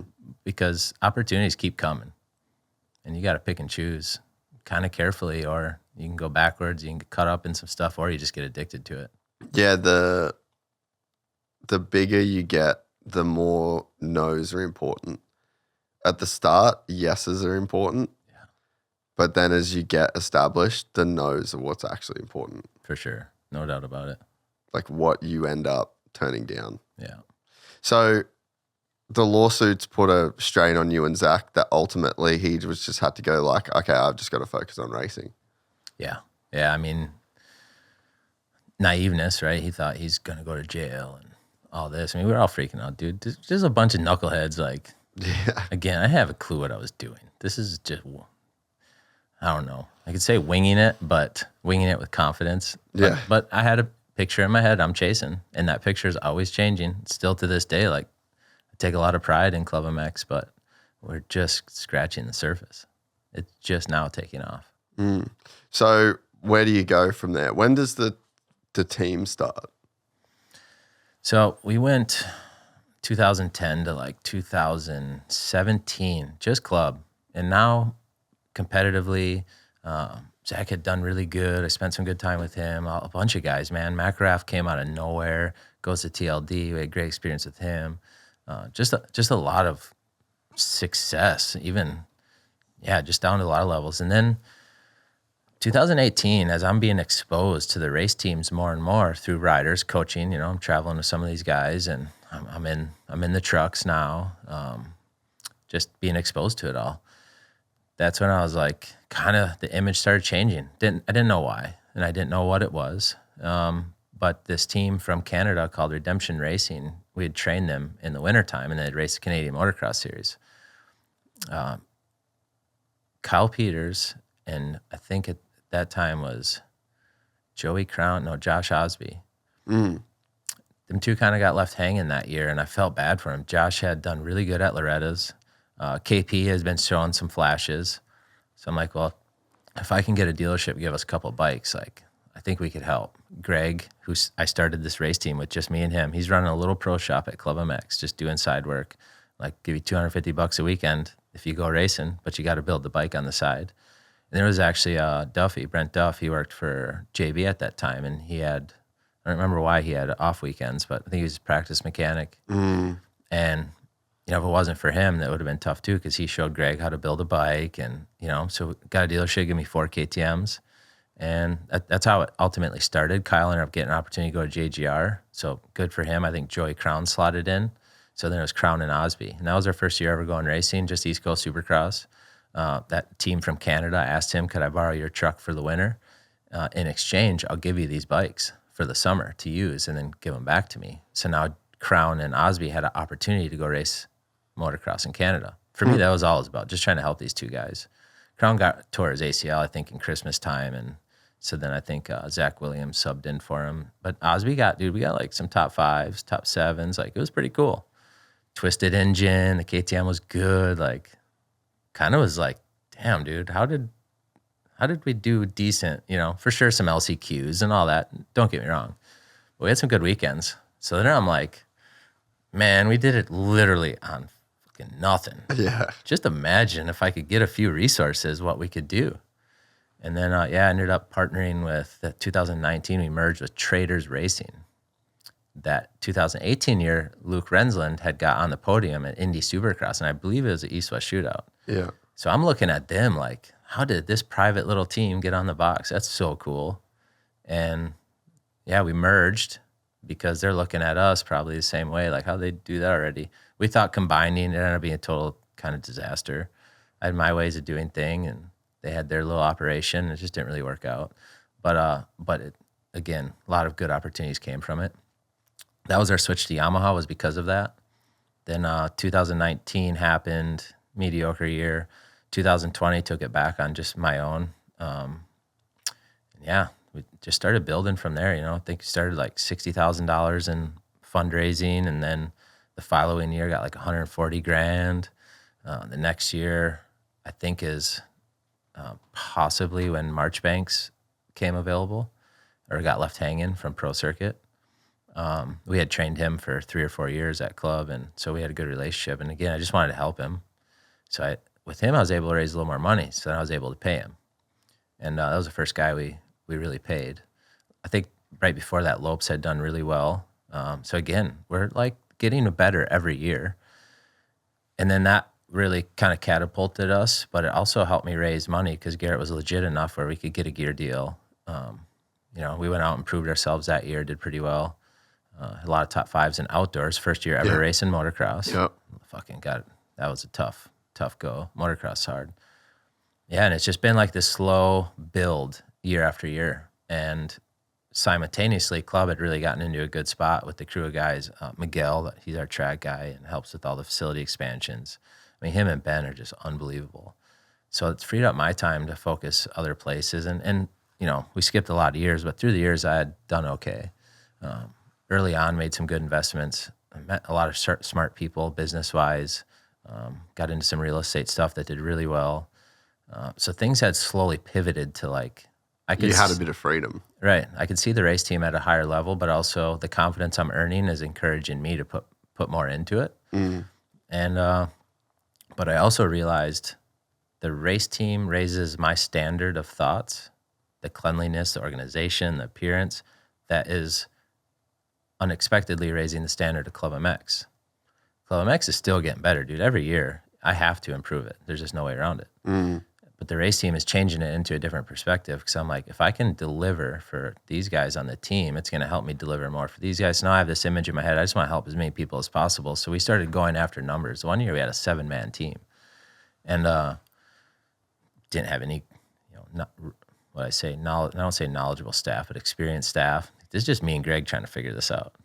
He had no experience, right? But Twisted, Jamie Ellis, got us a good engine. He knew we were just these couple dudes just really trying hard. So we had a decent platform, but Yamaha was like, dude, for sure, best bike to be on in that environment. You're trying to race 250s. We're figuring out that we could have a good bike. We're not there yet, but we know we could. And yeah, every year that's gone by, the budget grows. had better staffing, riders, and then got to the point where Garrett did really well. We got on the podium. Our very first ever race with him, dude, we got on the podium. East Coast, 2021, I think, Orlando, 3rd place. I'm just like, what? We shouldn't be beating these guys, dude. If they knew the money that we had to work with and we just beat you, that's crazy. So then my mentality totally changed. Also got a little ahead of myself because we never got a podium after that the rest of the year. Just for whatever reason. I mean, Garrett was great, 4th, 5th, but some 7ths. Had a main we didn't make. But anyway, the podium was like, man, I wish these guys knew we just beat you with nothing. Absolutely nothing because of the platform we have with ClubMX. That's it. It wasn't about money, resources, bikes. We just did a good job at doing everything else. The tracks were always race conditions. The training was good. They're fit. Like, we're doing a lot of things really good. So then the challenge became for me, like, these last 4 years have consumed me with this race team. Like, I really want to figure this out, and I think I can. And even to this day, we're doing it on a fraction of the budget that the guys we're trying to beat, the guys I'm expecting to beat, we just shouldn't be doing it. Even on the amateur side, like, Yamaha has been the best partnership, period. The hard part is it's like we're the 2nd place people. We're the 2nd team. You know, it is what it is. It's star racing, dude. I get it. But because I really like the motorcycle and I like the people, it's worked to this point. But at some point, we can't remain the 2nd team. At some point, the tide has to turn. And for me, when our resources align and our budgets start aligning, there's no doubt about it. We'll get on a run and we'll stay on a run. The amateur kids we had these last couple of years, like, dude, straight up. Alex Fedorstov, nobody's ever heard of this kid. Ryder Malinowski, Jason Turner. Malinowski. I mean, come on, dude. We are pulling an amateur program out of completely thin air, rivaling Star, Team Green, KTM's Orange Brigade, like budgeted programs. And we just beat you guys with nothing, not a thing. When the pro program gets to be that way, it'll be game on. There's no doubt in my mind. And that's what motivates me to continue on. It's what motivates me to invest my own money, to not look for anything back out of it. I just want a badass bike, and I want to ride. But the rest is a challenge. Because if we figure that out, dude, ClubMX is going to help a lot of other people figure it out. Because everything we're learning is carrying over. I mean, we're helping these kids with bikes on Supercross tracks when they're just there to train. Just period. Just little things, you know. The things that the team guys are doing and we're figuring out, we're going to pass it on. Absolutely. The health and wellness side, like, if we prove a concept with our own guys, we're going to prove the concept on a bigger scale. So now you're going back to the very basics of why did you start ClubMX? Just to help kids. Fuck, it's such a cool story. Yeah. It's such a cool story. And yeah, you're right. Like, just from the race team perspective, you shouldn't be doing what you're doing in the time that you've done it. But it just goes to show how important the facility aspect of it is. And you need the platform to build off. You've got the tracks, you've got the training, you've got the bikes, you've got everything right there. You just right out of your door. It shows how important of a role that plays in someone's career. Yeah, it does. And it's cool because you're exposed to a lot of other brands and riders, you know, good suspension to bad suspension, engines, you know, like as you're working with these guys, you're obviously paying attention too. So it's cool when you get to see what parts hold up good, what parts fail. Like, you take in a lot of knowledge. Before I ever had the opportunity to run a race team, I had already been building a lot of knowledge in that aspect. You see good testing guys come in and how they do with their guys. Like, JB was awesome to watch, a professional class act guy. Like, dude, I want to be like that, you know? So just all the notes along the way. And yeah, the lessons I learned through ClubMX, I think, are going to set up the race team to be in a really good spot. And I love the challenge. I'm thankful for the opportunity. It's like a dream coming true in front of my eyes that I don't want to take advantage of it. But yeah, it's hard too. You know, you get so invested in it financially, but the passion, you know, oh, it's business or is it personal? Racing, it's hard to distinguish those two things. So it creates conflicts along the ways, creates hardships. There's a lot of bullshit that goes into trying to get a race team to a high level. It gets political. There's a lot that goes into it, but also the challenge is like, we want to win. We don't want to be a second place team. We don't want to be a stepping stone. I get it. We're stepping stone. We have been. We've resurrected a lot of careers. We've also put people in positions and then they just lost belief. And yeah, it's kind of really changed my perspective to like, what I really want isn't necessarily to win. I'm going to figure out how to do everything right and the result will be winning. And that takes a special group of guys, and not everybody sees my vision on that. My riders, my crew, I explain it to them. And dude, if I'm going to believe in you, you got to believe in me too, or get the fuck out of here. Because I don't want to stand on the podium with somebody that I just paid to play. I'm not in it for that. Yeah, and Star was a stepping stone team at a point too, though, you know. Yeah, and I admire that. That's what drives me. Look at what they've done. It's incredible. No doubt about it. Yeah. Now I want to whoop their ass, for sure. But dude, come on, man. Yeah, of course I want to be like that. Well, and I think that you will be a stepping stone until you're not. Right. You know, and there's going to be a period where that window of being considered that just stops. And I mean, for me, Cody Schock last season was a real good example of that, because I looked at him on your bike and I didn't really see him losing much to not being on a Star bike. Maybe I'm wrong, but it just looked like he had everything that he needed. He got great starts. His bike looked great. He was great. Like, I think that gap is closing. And Yamaha has a lot to do with that. Right, because you're on an amazing platform. No doubt. Yeah, it's best 250 to be on, period. And yeah, I'm not discrediting Yamaha because they got their number one, and Star has earned to be that number one.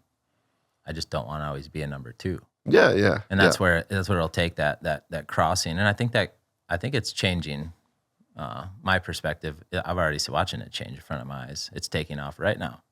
It'll take a little bit for you and the public to see everything. We'll have to prove it, and it'll happen. But I don't want to be. I'm not in it for any other reason. Is when we get on a roll, we got to stay on a roll, because every team gets their SWAT. You know, you get your generation. It's on you. Star had their run. PC had their run. You know, Geico kind of came, and like, it was cool to watch all this stuff. And who knows, maybe somebody else, maybe PC gets back on a run. Who knows? But I think if we do everything right, and I keep kind of following my instincts and keep bringing knowledgeable people in that I'm continuing learning from, we're just scratching the surface. And the two just never meant to be, but they marry each other so well, having a facility and a race team. Now, there's politics that go into that too as we grow. It gets difficult, but the race team's a fun challenge. What's some of the politics between, it's like church and state, you know? It's like you got the race team and you got the facility. Like, what are the issues that those things create? Well, for us, one of them was we became more known as a race team. And a lot of people don't even know us as a training facility, like especially the audience that watches on TV and whatever. But, you know, within the industry where it matters, we're training those people. So, but yeah, we're a training facility first, dude. The race team's a byproduct. It's to help people. It ain't our livelihood. It ain't my livelihood. So it becomes political when maybe teams and people won't come due to the competitiveness of the race. They think we're going to poach a guy. It's like, no way, dude. I would love to see him on that box. I don't care what bike he's on. That's my heart. That's why we do what we do. The race team's to help people, help riders, but people, the mechanics, the staff, jobs. Like, I want to put them in positions to, like, dude, if you help me figure this out, this is a career for you, not a job. That's the challenge of helping people now. It's not just riders. It's, dude, if you just want to be around dirt bikes, I want to help you figure that out. I love it. If you love it like I do, let's do it. So you're saying that a guy like Prado spent last summer there. So it's like managing those relationships with where people come to the facility, but as the race team gets more and more successful, people maybe want to keep you at arm's length from certain people, essentially. Oh, definitely. When so backing up, when March Banks got that podium, at that year I was working with Zach. So I'm in the Husky truck. So this was like a residency. I think we had Orlando 1 or Orlando 2. So Orlando 1, Zach got on the podium, and that was awesome. And then Orlando 2, my team race. So I'm working with Zach and my team and some other club guys too. But Garrett got on the box. And then after that, I'm no longer welcome in Zach's truck. By Zach or by the team? The team. Yeah. So then it's just go in the motorhome and that's it, Stupid politics. Like for me, I know where my heart lies. Like I'm not looking at them as even competition at this point. But so yeah, then you get on a bigger scale, like what you mentioned with Prado. Yeah, there's some privacy that's earned and there's trust that has to be there. And we're figuring that out. And I think we do a good job of that. It's just from the outside looking at people that don't know me or my story or what club really is. It's just politics to them as they just see the race team. It is what it is, but we're not here to poach guys or anything like that. We just want to help. Yeah.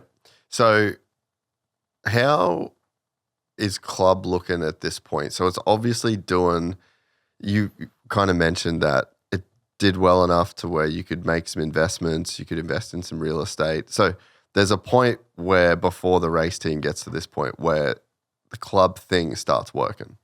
Yep. When it started working, when guys came in to help me make it work, I had more trainers, Miguel, Ben, like these guys that are still there to this day. They're the reason that it took off. Once I learned more about people, and they seen my vision and they believed in it, and they have the same passions I do. But it started taking off, and we started building like houses and more cabins and more shops, and there started being this rental side of the business. You got training, and then you got your add-ons.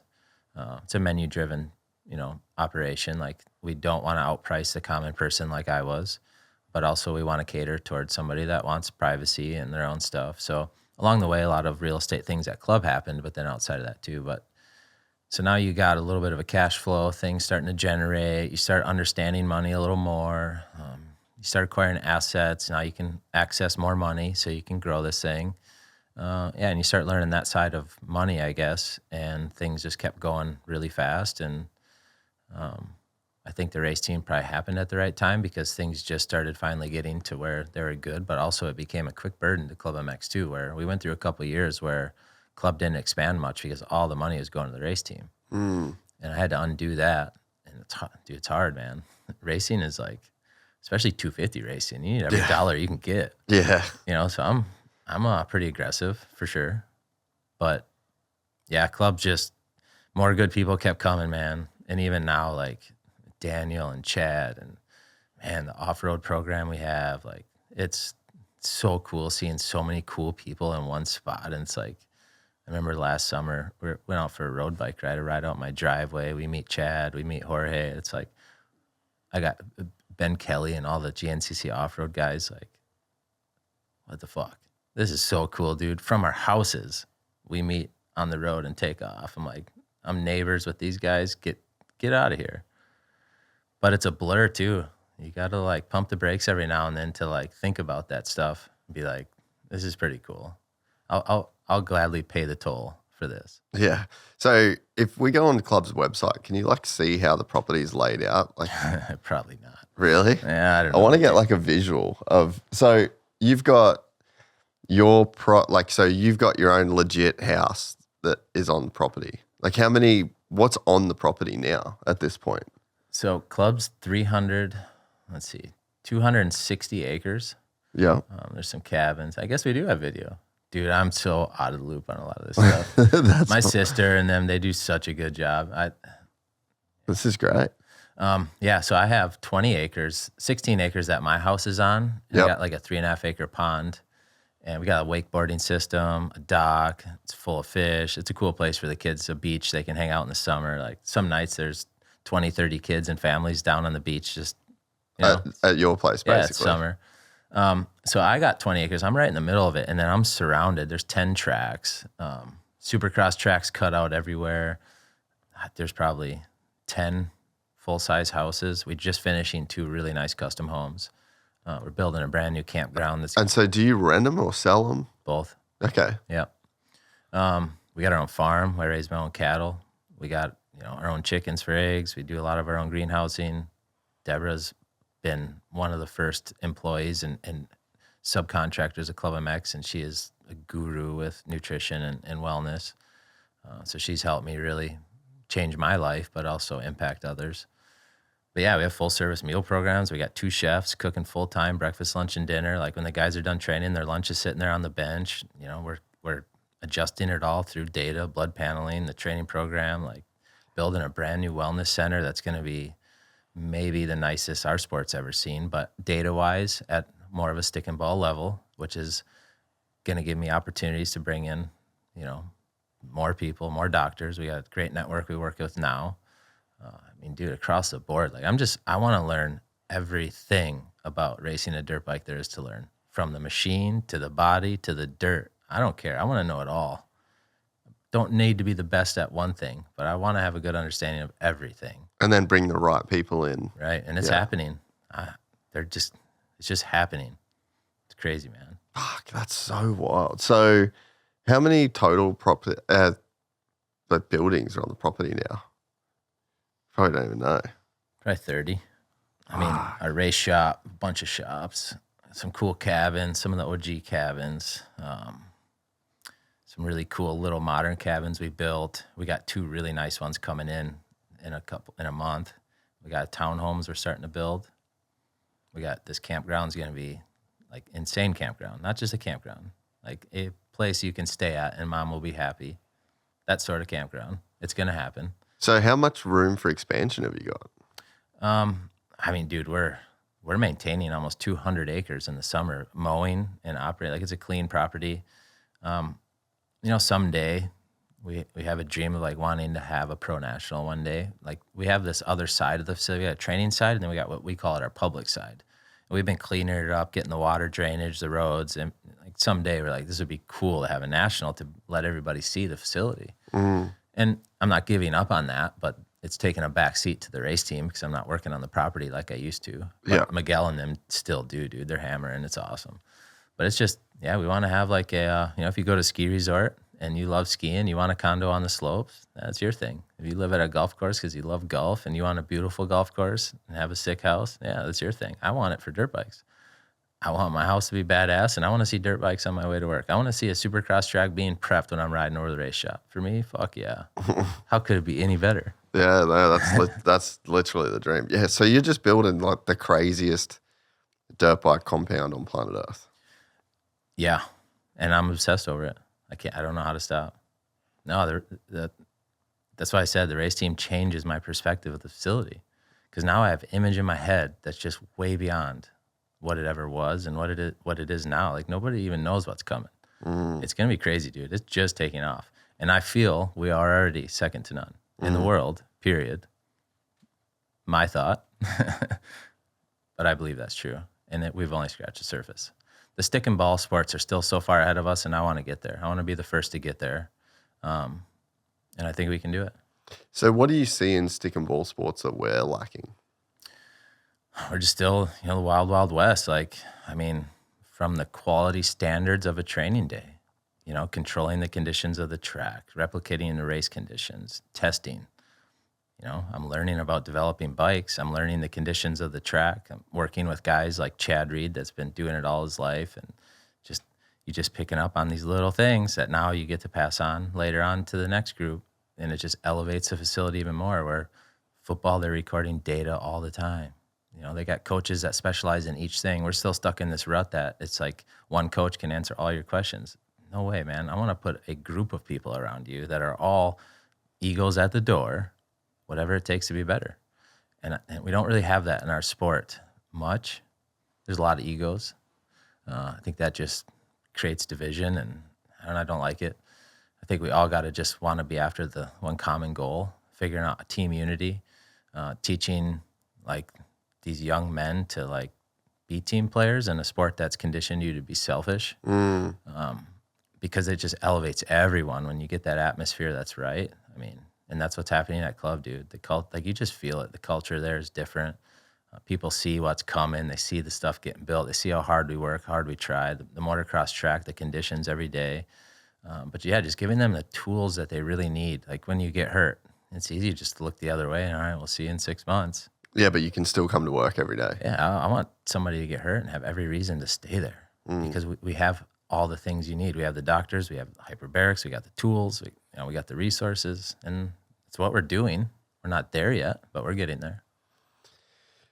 I'd have to assume that Chad moving there is a pretty vindicating thing because he's had the private facility. He was one of the first dudes in the world to build his own facility. So for him to go there one time just to hang and then to end up moving there, I think that probably says a lot about the facility, right? I hope so. Yeah, I think he came for a Blue Crew camp and then asked to stick around for a couple of days. Yeah, it didn't take long. I mean, and yeah, man, I'm glad people see that because I need people like him to buy in to what I'm doing to get to the next level. I can't do it on my own. Mm-hmm. It's going to take more people. It's going to take more help financially, physically, everything, right? So yeah, for him to he's been there, done that. He's critiquing us on how we're prepping the whoops. And Chad, he's going to tell you what he's on his mind for sure, whether you like it or not. The opinion's there. And yeah, it's cool, man, because he's done it at a high level. And who am I to say but to listen, learn, and remain open-minded? I'm not stuck in my ways, but I want to continue to adapt. I have principles for sure. But yeah, he's been a really good asset, and a little bit of a surreal thing too. That was my idol.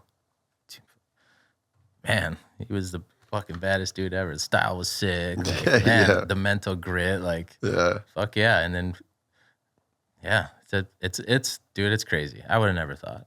So what's his day-to-day role at club and role with the racing? The coolest thing about Chad, I'm kind of like, why would this dude live at a training facility? He's earned every right in the world to just ball out. Go do your thing. Dude, he is so passionate about racing. It's unbelievable. He wakes up thinking about moto, dude. That's all there is to it. So I think it was helping his kid, and he got to know the race team and the group of guys. I think he's seen an innocence about us, but yet something different that these guys are just dogs. I think he's seen that in us. I think I could help these guys in some areas. And so his day-to-day is on the performance side with testing and the program strictly with the race team, but he is helping other club guys too. And keep in mind, his kids are training too, and they're getting ready for their thing, but he's jumped right into the race team full time. He's on the track with us every day, all day. We've had long testing days. He doesn't miss a lap, and just trying to pass on his experience and knowledge, but I think also fill a void that he maybe has post-racing. But that void he's trying to fill, I think, aligns with me, and that's just pure passion for the sport. I just want to be around it, want to help. He's got so much to give back. I mean, you got to give it back. It's part of it. How have you watched Tate develop over the last little bit that he's been there? Oh, really good. Yeah. I mean, that's a hard cloud to live in, being Chad's kid. No, dude, the best thing about, honestly, Chad and Ellie is their kids are super respectful. Yeah, they're very nice kids, eh? Yeah. I mean, trust me, I deal with a lot of kids. yeah. I've seen all ends of the rainbow. Yeah. And I had immediate respect for them just because of their kids' behaviors. Yeah. I immediately knew, all right, I'll give this guys a chance. I'm a bit reserved to opening up the kingdom to some certain people. I've gotten hosed along the way and I made bad decisions, so I am a bit reserved. And I knew immediately, principles are there for sure. He's experienced it on one side that must have been very challenging and maybe changed his angle he has on the sport now through things that we could never imagine. I never experienced that. So it's cool to have some knowledge from a completely different side involved with the race team that we just have never had. Well, and he's done it. Right. He owned a race team. Oh, yeah. There's probably not, I think the more successful that you get in things, the less people you can relate to. Yeah. Just because you end up to be successful, you sort of end up solving a unique problem, which means that you're just not going to have that many people that have gone through the same things that you have. Yeah. But Chad actually is a person that's gone through a lot of the things that you've gone through. Yeah. No, he gets it completely. Even this offseason we went through a lot of sponsor changes, really kind of for the first time. I got really lucky to have key partners that just evolved with us. And this was the first big change, which personally was really difficult for me. And he got it, dude. And man, what a perfect time for someone like him to roll into a race team because I'm still on the ground floor with my guys every day. I have never let go of that. I want to be on the training floor every lap. I don't want to miss a lap with any of them. I still like leading the Supercross training group at club. I love Supercross coaching, but I get pulled in so many directions now that it's become difficult. But this was the first real test, and I was like, what a time for Chad to roll in when I needed somebody to step in and head on the bike side because of the challenges I'm facing now. Like, damn, I don't want to be another team that comes and goes. That scares the shit out of me. So when we had Muck-Off pull out and, trying to get our gear deal done, it became surreal very quick. And it was great to have a group of guys, dude, that allowed me to fucking lock in and get it done and trust them to keep the thing going. Like, it was a good humbling experience to know your guys, you got a good thing going. So what was that period like when you find out that you lose Muck-Off and then FXR? Yeah, that was like flashes of failure that kind of generate that fear of first you pout about it for a little bit, and I did. Because I've always feared that. Like, man, I'm trying so hard. I don't want – you just – in this sport, you see it, dude. Teams come and go. The factory teams always stick around. But private teams, what, Pro Circuit and Star? Is that it? Probably. I don't know. Not many last. And I knew that signing up for it. Every year it gets bigger. I know the reality's there. Bigger they are, the harder they fall. Right. For sure. And through that, knowing that, I think we do things really well on the backside with like sponsor activations and social media stuff and YouTube. Like we tried to fill the gaps to like get. Mate, I've got a fucking press release 5 times a week in my inbox right. from Mike. Right. I mean, dude, you got to try every angle possible because we just don't have the resources, the budget. So what can we do better that they're not doing? Yeah. So we look for those holes, but yeah, it was tough. So financially, I'm okay. Like but I'm not that guy either. I can't shortfall $1 million shorting and go racing and sustain that. Akrapovich, I will say this, best built muffler for the money. I've never owned one in my life. They those things. Dude, $1,600, dude. Yeah, I ain't doing that. Yeah, you will. You'll do it. Damn you, Chris Kiefer. They've got one.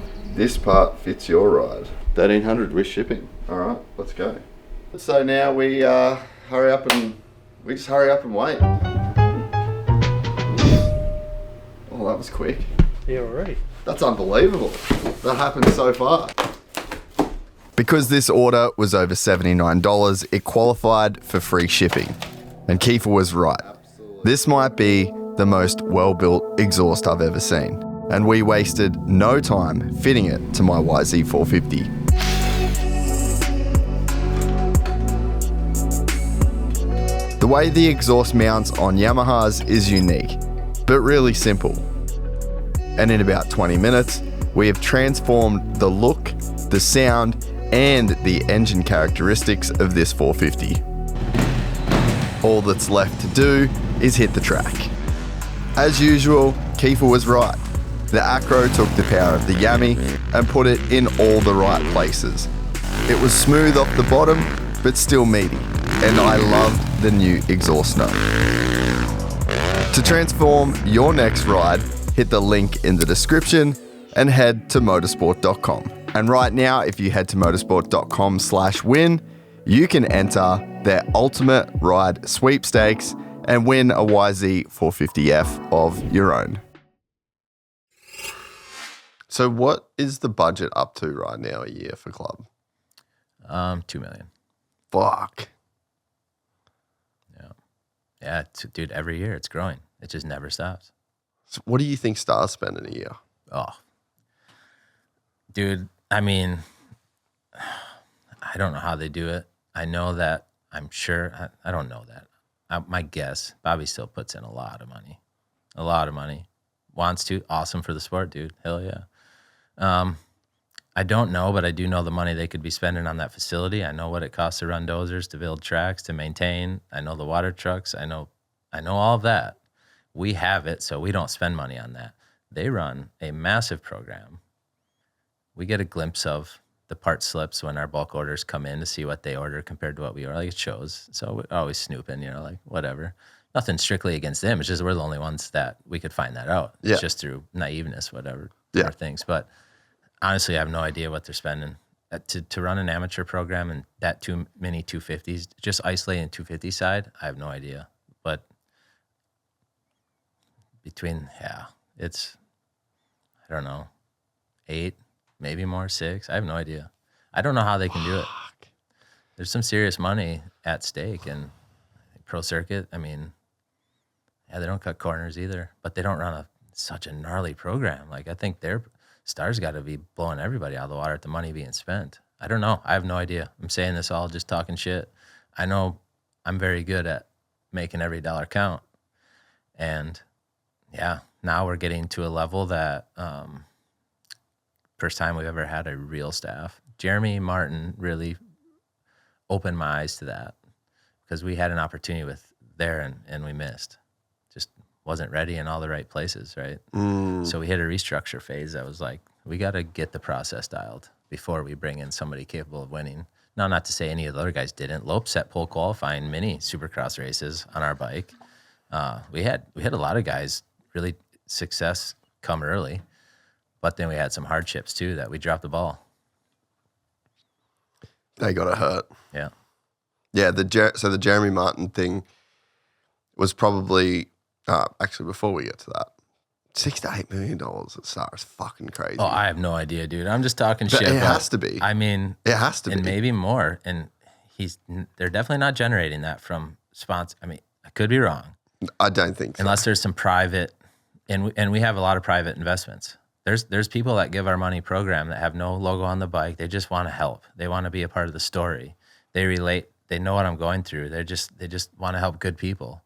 And that drives me, dude. That's going back to the beginning of the club. A couple dudes believed in me. The race team's the same way. There's my buddy Zeke, like, there's a lot of good buddies that are like, you can do it.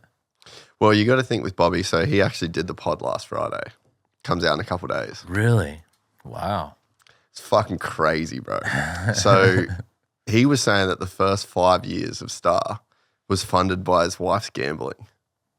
Wow. Have you ever heard any of those stories? Yeah, I've heard, but I didn't know. Yeah. Wow. Yeah. So she used to just, every town they stayed in, she'd go to the casino. And she was that good? And she'd just hit the slots. Really? He said someday she come in with a bag, $25,000 cash, just handed it to Bobby, and it's like, all right, that ran us for the week. That's crazy. That'll be an interesting listen. Dude, yeah, it was, he said some crazy shit. But, I mean, I don't know how many people know, like the average moto fan. I'm sure a lot of people in the industry do, but he's got no kids. Yeah. So this is his legacy. This is sure. his whole, and like, what a legacy. Right. People are going to remember Bobby Reagan's name for a long ass time and what he created. But yeah, I mean, he's definitely putting in like a lot into it. Yeah. And has to still be, but I don't know. Yeah. Doesn't surprise me. Kudos to him. What do you reckon like a factory Honda would spend a year, HRC? 10. Is that wages all in, or is that just like in terms of rider salaries and stuff? I mean, I'm just vaguely guessing, but I would say that that's probably what the budget is from the OEM around there, or maybe a few deals. Like, typically the OEMs ain't caught up in outside sponsorship too much because they have an agenda to spend money. Yep. If you're Kawasaki or whatever, like, hey, we've got $10 million a year. Let's do the best we can with it. And that's what it is. If they get a deal from a drink company or whatever, I think it's an add-on and they spend it. But it's a big corporation, just a marketing budget, right? Yamaha is no different. They have their budget that they have to dictate between how much the Star get, what's Club get, what's the off-road guys get, whatever it takes. But they have an objective to spend money. We have an objective to raise money and then spend it wisely. Save it.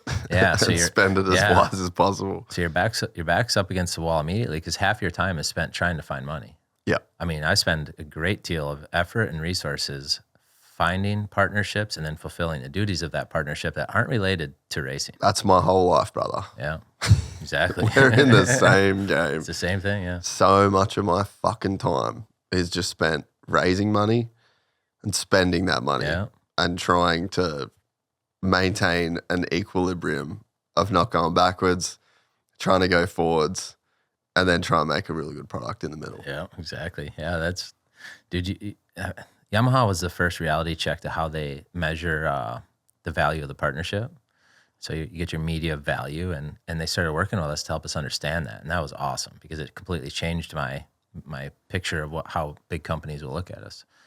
And so we quickly learned how to do better with social media and get a reach out there, make sure that, we are doing the post-moto interviews because we need to be that backdrop, collecting some money and just doing the little things right, sending you guys press releases, like bugging the commentators, like everything we can do to deliver for our partners, we got to try. And if we can get the results to come later on, and we'll keep getting better at the marketing side, that's when it'll get good. Because now we can deliver that for an OEM and confidently say, I will gladly take your money and I'm going to deliver. Yeah. And that's what will create the long-term growth. And we've had those partnerships and we've been doing that. We just got to keep raising the bar and doing it at a higher level because we got a long gap to close. But just like what we said about Star, and our amateur guys beat their amateur guys straight up. And we had nothing. They at least had something. Mm-hmm. I think we can do that on the pro level too. We just got to get resources to align. I think you guys got incredibly lucky going with Yamaha. No doubt. Because it's the best bike for that class. And I just don't think you could have run the privateer program on another manufacturer and been competitive. Maybe KTM. But then also, so Yamaha is one of our best partners and straight up changed a lot for us. Like us signing Monster and Yamaha was complete game changer in this. And same deal, just like working with corporations that really get it and they help us with more than just the financial side of things, Yeah, and I love Yamaha Group. Like that's the thing is I think they see it a little bit differently. They get it, fully get it. And maybe because they don't run their own race team anymore, so their only focus is what's the valuation coming back on our investment. Yep. They're not running that program, so to speak. It's Brad and running the 450 side and Bobby on the 250 side, right? I don't know, but maybe Yamaha's vision's changed, and that's what made them a great group to work with. Yeah, we love working with them. And I'm not discrediting that. Like, I just don't want to be the number 2 forever. Yeah, no, for sure. But hey, happy where I am momentarily, but eventually want to be a number 1. And I don't know where that'll be, and hopefully it is with them, but they're the best thing that could have happened to us and where we could be right now. No doubt about it. Would you guys have got close to or talking to other manufacturers this year? Because I feel like there's the Triumph, Ducati. There was I feel like they were talking to everyone. And that was a real cat amongst the pigeons for the last couple of years, I think, as to who was going to land those teams. Yeah. So Yamaha's are number 1, but I have to play the game a little bit Everyone too. They were talking to everyone, and everyone was talking to them. Yeah. The Ducati thing was cool. I learned a lot from that. I think we were definitely their number 1 pick for a while. They came to club, toured the facility. We had an opportunity there. I think they were looking for a little bit different than what I was looking for in OEM. But I think things got dry, but I know that it was serious for a while because, let's see, I don't remember how it all played out, and maybe another story, but incidents with one of the riders and his agent, and I caught wind of some things he said. I was like, we are the number 1? Like, really? Because at that time I'm playing the game just like hoping them to take me serious or prove ourselves. But we ended up passing on that, and they went a different direction. I think this is very premature. This is a couple years ago now. That's what I remember. KTM, for sure, they've got into their situations with finances, and I think they're definitely regrouping. But we have a good relationship with them. We have relationships with almost every manufacturer to the point really where, again, club needs to be number 1. If we could potentially work together in a race team, that's a different conversation. But like club, we train the factory KTM GNCC team, the Husky and KTM guys. So we have a great relationship with them because of that. They trust us with their assets, trust me to keep it secure and private, and we do a good job at that. improving a model that we can do beyond. So yeah, we've had discussions with them. You know, renewing with Yamaha for another 2 years was a lot of just, we love the people, and we know the bike's good, and we're figuring it out. So to start over would be difficult. We've had offers to change. We've had really good opportunities, honestly, and I didn't think we were ready for them. I do believe we're getting ready. Whether that's a number one with Yamaha years from now or another OEM, I don't know. I mean, I know I love this group right now and like to stick with it, but at the end of the day, I got to align with whoever really believes what I got going through my head and thinks we're going to do this. I need that guy on my side, that group on my side. And the manufacturer's a big one to lean on in this sport. Like, how do you operate at a high level without an OEM to lean on and know you're the number one? We're trying to beat their number one. Is that good or bad for them? I wonder if it's just a case of, if it's blue, it's all good. Or does it feel like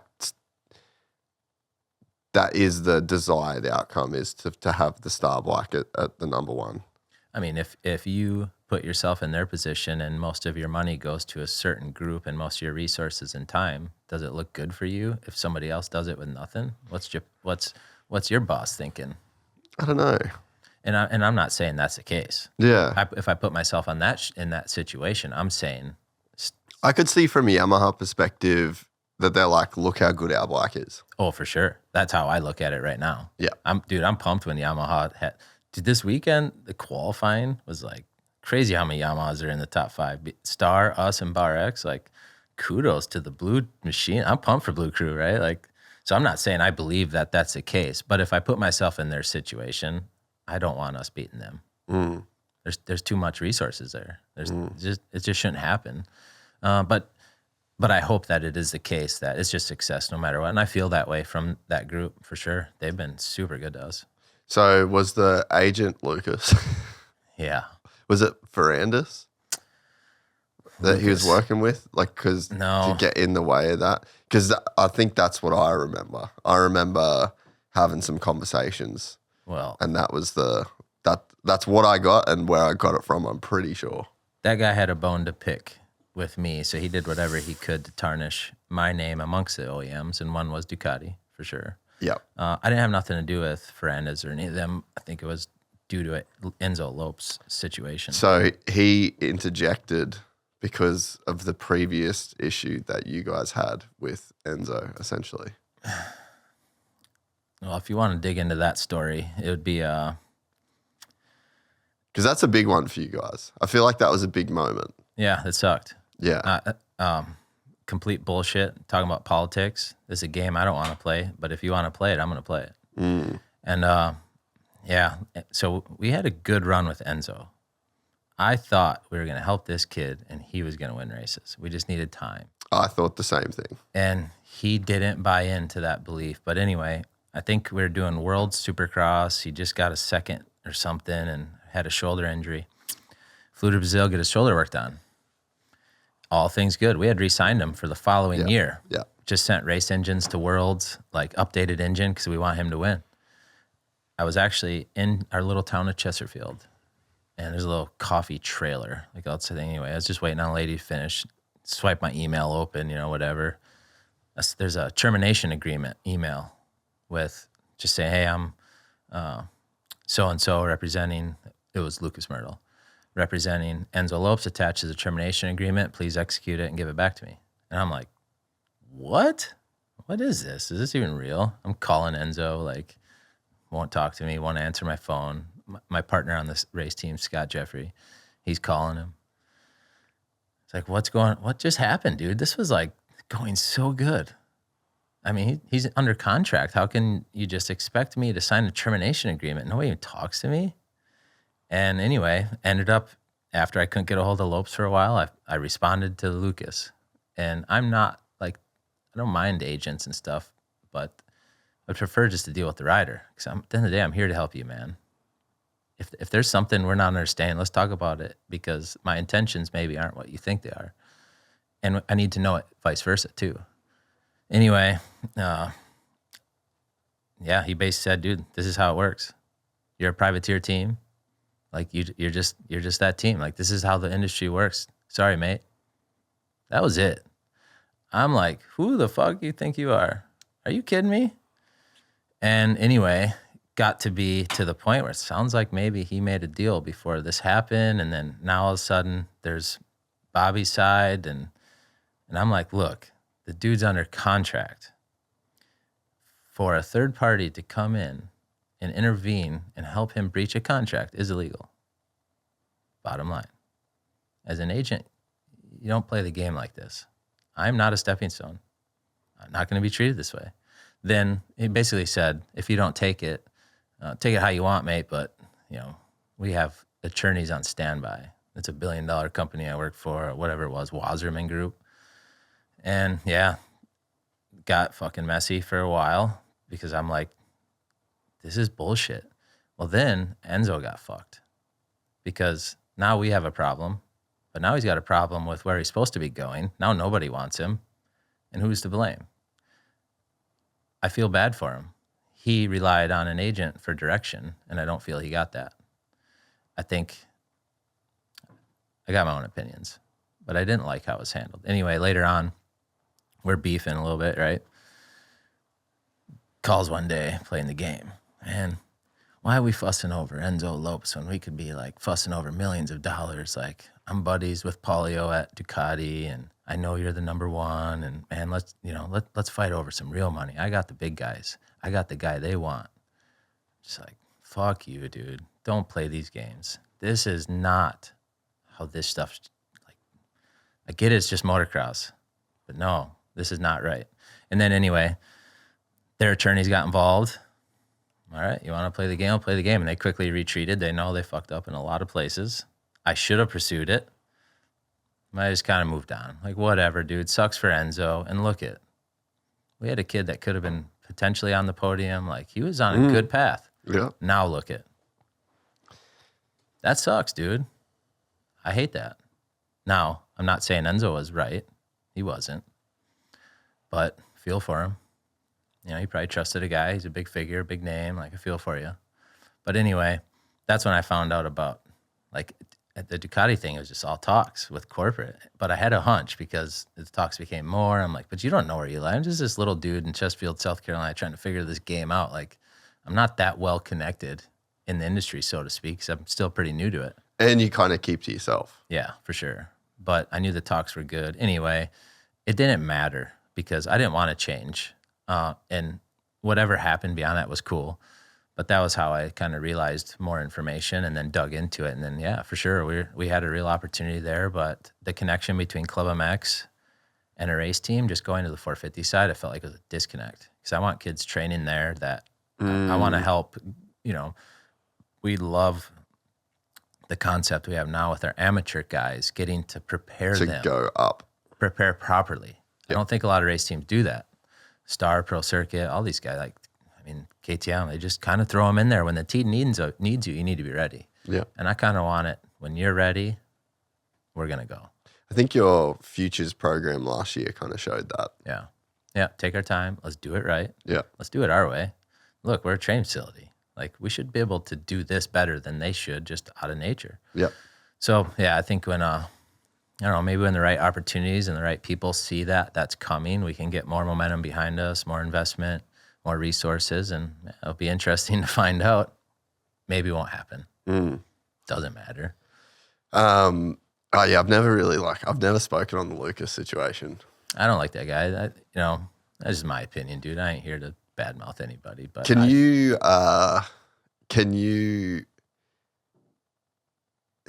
see the end that he's met? Does it make sense to you? Oh, for sure. Dude, anytime I had a problem in any situation, like the Jeremy Martin thing didn't really end that good. Marchbanks didn't end that good. And dude, the guy's just on his rockers. Like, I don't even think about this guy. I don't even like talking about him. But he's sending me like text message of dumpsters on fire and I'm just like, dude, it sucks to live that way. It really does. Who's this you're talking about? Yeah, Myrtle. Yeah. Yeah, just when things would happen, he was happy that we were struggling. I'm like, all over this Lopes thing, man. Enzo's the one that got fucked. Yeah. You should have to pay the price for that, and you got away with it. So what's happening now? Honestly, I have no idea. I don't follow it. I don't know. I'm pretty distant from the industry on that side of things. So I don't know the whole situation, but I've heard enough to know that sounds right, dude. And yeah, I resented the Wasserman group for a while because of him, and then realized that no, it was really just him. I'll talk a little bit. I've tried so hard not to, like a year of not saying anything. But yeah, so he got federally indicted. So for wire fraud, a bunch of shit, which is fucking crazy. And it definitely sucks. It sucks to see a guy that he went through some hard times personally. He's like sole custody of a kid. That kid's life is probably fucked now. Like there's a lot of terrible shit that came out of that situation. And I also, I've always felt, so like he worked for Wasserman. I'm trying to be careful what I say here. But it's like he worked for Wasserman. Everything that happened under their watchful eye. So what kind of negligence takes place on that company's front if he was able to operate that way for that long to get himself in the kind of trouble to where he's been federally indicted? So part of me, I'm like, I don't know if that part makes sense if I'm going to put my conspiracy hat on, which I don't really. I like to leave that to other people on the internet. But there's a bit that doesn't make sense to me there. I'm like, so he was doing enough stuff to get federally indicted for long enough. But this $1 billion company with the lawyers and they didn't know? Or did they know? And they gave this guy enough rope to hang himself. Because that's also kind of fucked. So I think like no matter what it was, if they had no idea and they were completely oblivious to this, that's not good. And if they knew and they gave him enough rope to just hang himself at the expense of an entire industry, that's also not good. Oh, no doubt. So to me, this whole thing is pretty wild how it got with the two biggest athletes in the fucking sport. Right.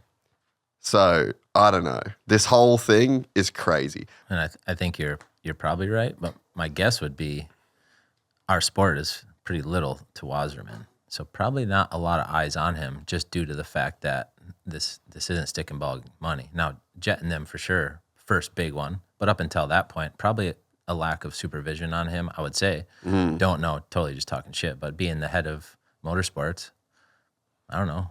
He's checking off on everybody, so to speak. So I think he just had the wool pulled over their eyes. And yeah, I mean, dude, once people found out about my conflict with him, the people came out of the woodwork about this guy. And I just kept my mouth shut, dude. I'm like, even right now, this dude's a waste of time to be sitting talking about, in my opinion. Hope the best. Hope he figures shit out, whatever. But beyond that, I'm not playing those games. And it sucks because there's some good agents in the sport that do the right thing. And they kind of get shit on by guys like him. And look, we had these deals going on. He went to every OEM and just motherfucked me. I had to defend myself to Roger and Ian at KTM over this guy. And these are relationships that they don't really even know me. I don't know them. I just mind my own, dude. And I need to do better with that. I need to work on my relationships among the industry, but still kind of the new kid on the block feels like. So it sucks to have somebody behind your back doing that. And how many people listened and drew a conclusion about me based on that? I don't know. I can't control that. I just keep doing my thing, and it is what it is. Shit will work itself out, and it worked itself out. Like, shame on you. Yeah, it's just definitely sad to watch it go down. Yeah, it sucks for Jet and Hunter, too. Sucks for everyone, dude. Yeah, sucks for the kid. Sucks for people that... I got friends that were genuinely his friends. Yeah. You know, and it was a weird thing for me because I'm just like, oh, fuck. For me, it sucks for Enzo Lopes. Yeah. Because he could have took us to another level. Well, yeah, we could have took him to another level. Yeah. And yeah, he got caught in the crossfire a little, but also he didn't handle it like he should have. But again, it is what it is. Bummer. I have a very old school mentality when it comes to business. And I have a bit of a saying where I basically say you either work with me you work against me or you stay out of my fucking business altogether. Yeah. And that's it's like 3 very simple ways to operate. And I just cannot stand when people work against me and don't stay out of my business. It's just like, bro, I'm not that fucking guy, because you care and you put effort in. And I don't know, maybe it's just like the generation that we grew up in, or the way that we had to go through what we went through to get here. Yeah. But it's just like, you know, I have that same attitude where I'm just like, I ain't fucking backing down from you, bro. Yeah. Like, I don't care what I'll die on this hill. Right. You know, maybe sometimes that's to a fault. Maybe sometimes I should let shit go. But I just feel like living a life of a certain principle and standing on business in that sense. Like I have like respect for myself and what I've built, to where I'm just not going to let people shit on me. Yeah, exactly. And I think that respect is what made me handle it the way it did, but also move on really quickly. So I'm like, it's not personal. Yeah, dude, you ain't slowing me down. Yeah, it's fucking crazy. I could believe it when it came out, but I just also was just like, just the level it got to with Jed is what kind of magnified everything. You know, in my view, is just a small little speed bump along the way. Who's this guy? I don't give a shit. You know, whatever. So, yeah, it doesn't surprise me though. So we started talking about Jeremy Martin, big opportunity, but you just weren't ready. Yeah, Jeremy was, it was like perfect storm brewing. Like, we're building momentum. We're being looked at as now a not really viewed as a privateer team anymore. We're now like somewhere in the middle, I felt like. And I think he was looking for a change of pace. And, you know, I'm sure, not talking negatively here, but at Star, you probably are just another soldier amongst the crew at some point. And I think he wanted his own identity and maybe like a team to evolve around him. Maybe felt like he earned that, so to speak, whatever. I don't know what he felt, just my conclusions. So we were both looking for opportunity, and I think we've seen it. And yeah, I thought we were ready, man, but just naive. Dropped the ball on the bike a little bit. He also dropped the ball on his end a little bit. And at the end of the day, it was a missed opportunity with a heavy financial investment for us. That was like a good learning lesson, you know, from the relationship a mechanic and the rider needs to have. And, you know, getting the staff together where these guys got good people to lean on and bring them in. The old saying goes, like, these high-end racers are like delicate flowers, dude. You got to really do your job pruning and watering and taking care of them, because once they blossom, you got to be ready for that, because it's incredible what they can get on a run and do. Jeremy was a witness to that back when he had his time. Like, you get on a run, you're on a run. And I kind of felt like he believed that he could do that with us. We believed it, but then there was a level of naiveness too that took place, that just the reality, it didn't work. But for me, it was a great learning opportunity. Brought a lot of credibility to the program. Learned a lot from Jeremy. Got to see, you know, his version of a work and training day, and just, you know, again, just experience racing from a new level I haven't seen yet. Not necessarily a new level, but a different perspective of a level. Yeah. And that was cool. And a different expectation of what the results should have been. Especially on the bike. An expectation about the motorcycle. Because to this point, Marchbanks was pretty easy. Lopes was easy. You know, Phil wasn't easy, but had his own suspension program for a while, which made it kind of the buck's on you in that area, which eased the tension of the team. Jeremy had that, and then it backfired when he came to us. Got political. Didn't get what he should have got. Now we're trying to pick up the slack, and never got him happy with the bike. We had some moments, for sure. I mean, we were on heat races and a Triple Crown race, but outdoors is like, we're like, man, this is the first year we're going to go race outdoors. Get us to Hangtown, baby. Yeah. We had, just get us to round one. Get us to Paula. Dude, the whole crew was like so excited to go race with Jeremy, because we're just hoping this guy comes unlocked. But the first year, you know, injuries, good Supercross season, but then had a speed bump. And then, I had an injury that year, so I never really got a lot of racing with him. And then the second year had the bad concussion, and it was kind of the end of it for Jeremy. I think back-to-back concussions. Detroit, got knocked out, took a little time off, and then when he came back, he had a high side crash on the motocross track. And he had the injury at Hangtown where he broke his wrist real bad the first year. But anyway, just bummer for him. Like he was already in a tough spot where he had to perform, took a gamble on us. We gambled on him, and we just busted on that one. Was that the most you'd spend on a rider? Oh yeah. Yeah. $250,000 a year. Plus a lot goes into it now. I remember sitting on the airplane with Greg, again, the dude I started this with that we didn't know shit. We're sitting side by side on the plane flying back from one of the races right after Jeremy committed to us. And I think it was just verbal commitment on the phone call. And dude, immediately, we're writing down all the engine specs, how many parts we need. I'm like, Greg, this is real. There's a brand new engine going in that bike every race. Like we've cut every corners up we can up to this point safely. But now it's like, here's our time. If we're ever going to go, I'm going to go with this guy. And personally, I like Jeremy, Minnesota guy. I like the family. Mm-hmm. Knew Alex super well. Yeah, Alex had raced for us, and he thought this would be a good home for Jeremy, a tight-knit group of guys that could evolve around him. And I think, we failed, but he also had some demons he was facing too. And then Cody came in and really did well. And I think that bothered him a lot. Cody kind of became our guy, not selective. It was interesting, changing my whole scope of the race team. We left A2 in 2000. Well, this would have been Cody's first year, and Marchbanks was doing pretty good. I don't want to say names, so to speak, whatever.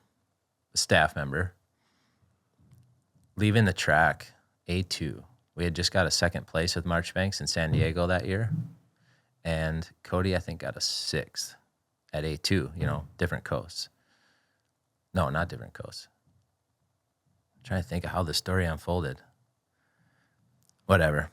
Maybe it was later on, not leaving A2, but he just said, man, it feels better getting a 6 with Cody than it would be with winning with anybody else. I don't know why. Like, he's just a good dude.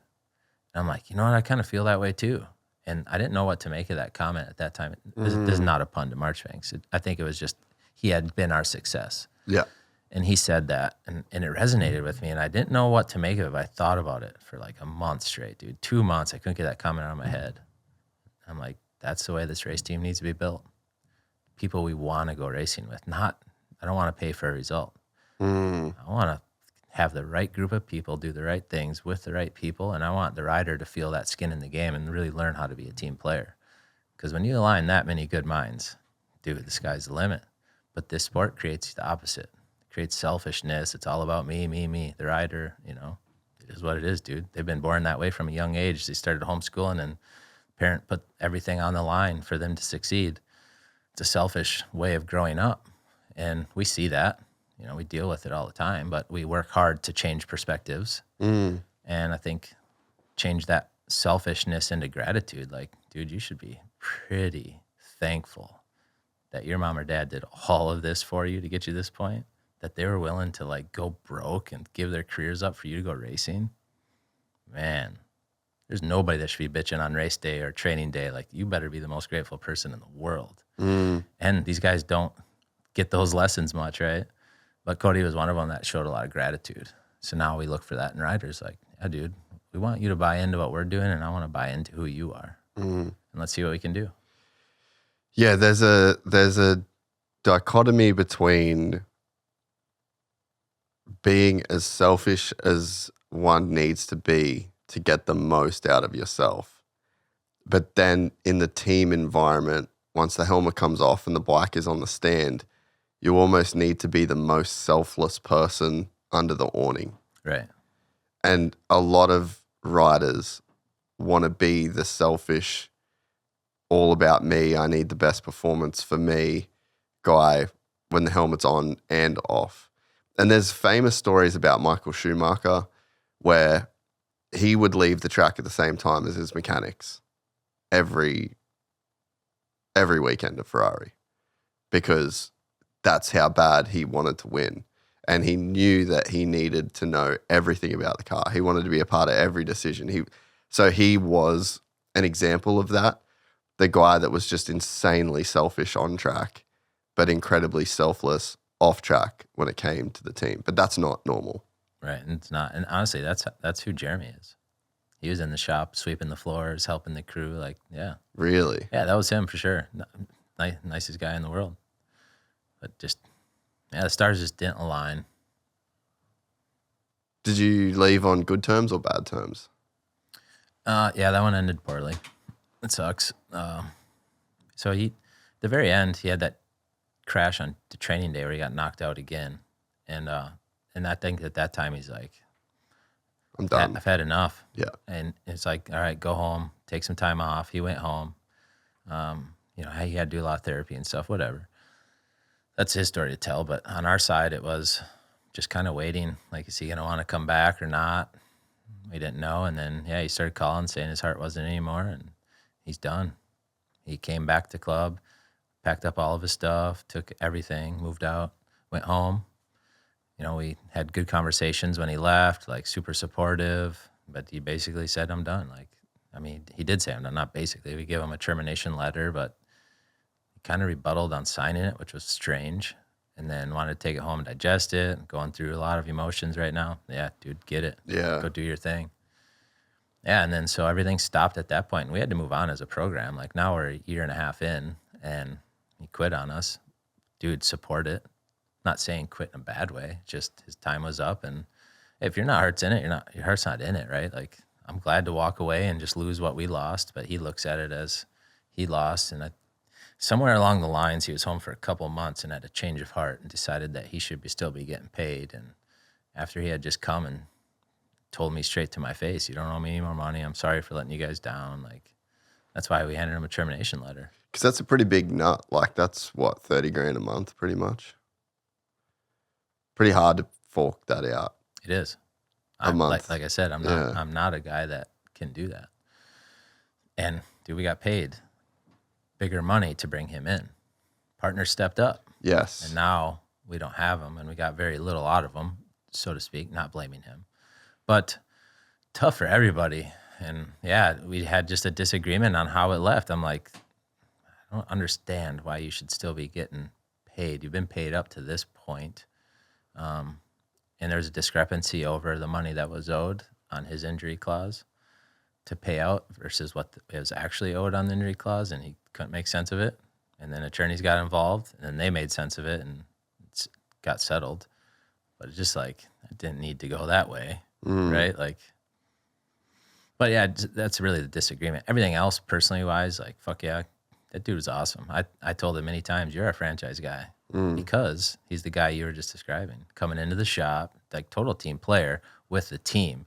The other riders, to him, he wanted to kill him, right? Like, but dude, that's why he is who he is. That's why he's a badass. Look at what he did at Millville. It's insane. Unbelievable. So, look, it didn't end good, but respect-wise and who he is, like, he's a good dude. No doubt about it. It just sucks that it had to end that way. And hard for me personally, because again, I'm like, man, I'm just trying to help people. And you were so close to having a guy that could win. Yeah, that too. But on a personal level, I'm like, my intentions are pure, and I keep getting kicked in the nuts. I don't get it. Like, why do I have these falling outs? And I just don't get it. And I'm like, I just stick to my principles. Sometimes, dude, not everybody's going to understand, but as long as you personally understand, that's all that matters. Sometimes business just sucks. It does, because this is personal. Yeah. Racing is not just business. Yeah. Man, there's just so many relationships that you've got to manage. I feel it every day. Yeah. There's just so many professional relationships that I've got, friend relationships that I've got, family that are in business, and you're just navigating shit constantly. Yeah. You're just trying to keep people happy. Sometimes you can't keep people happy. Sometimes you got to have tough conversations. It's not personal, but you got to have them. And yeah, I could just see the world that you're in. Like, look at Monster and Prado. Like, yeah, they had a contract. They had a contract that they could have kept Jorge. Could have made him ride for Team Tata with a fucking Monster logo on a KTM. Sounds like there was, and that was talked about. Yeah, crazy. So it's like I bet no one has personal hard feelings about it, but sometimes lawyers just have to get involved. Yeah, it sucks. It just is the way it is. And I think that's the reality I've had to learn even this offseason is it gets more political the bigger we get, and the more I am dealing with agents and attorneys, and that's a sign that you're on the right track. Yeah. If there's big money involved, you've done something right to get You got to pay the toll again. Yeah, you literally have to pay to play. Yeah. So let's talk about this off season then. Everything's kind of swimming along. Muck Off decides that they have to go in a different direction. And dude, the whole tariffs thing, bro, not great for a lot of businesses right now. Like there's a lot of companies that are hurting because, I mean, I know a lot of OEM budgets got cut this year because where does every fucking Japanese motorcycle come from? They're paying a tariff on every single motorcycle that comes in. And it's like, how much of that money is marketing? Like it makes sense that guys are having to cut back and muck off. And like that's a company that they import products to the US. Yeah, and the entire industry is on a squeeze right now due to it for sure. Yeah. Yeah, no doubt. So how does that situation come up? How do you navigate that? Well, muck off, I was down in Medellin, Colombia on a mountain biking trip. I thought everything was good to go, dude. Like, it's off season, things are clicking along. We had agreements in place with all our main partners for some time now. FXR, I think we had a verbal agreement for renewal like back in May or something early on. So it was good, you know, like the same with muck off. Like everything's telling Just us we're renewing another 2 or 3 years. They're going to step up, you know, all good stuff. But yeah, I think they couldn't get around that one thing. It took out to the last minute. And I was on my way back from that trip and he called me to say their CEO stepped in and CFO stepped in and shutting it down. They don't have the funding. They got to make some changes internally.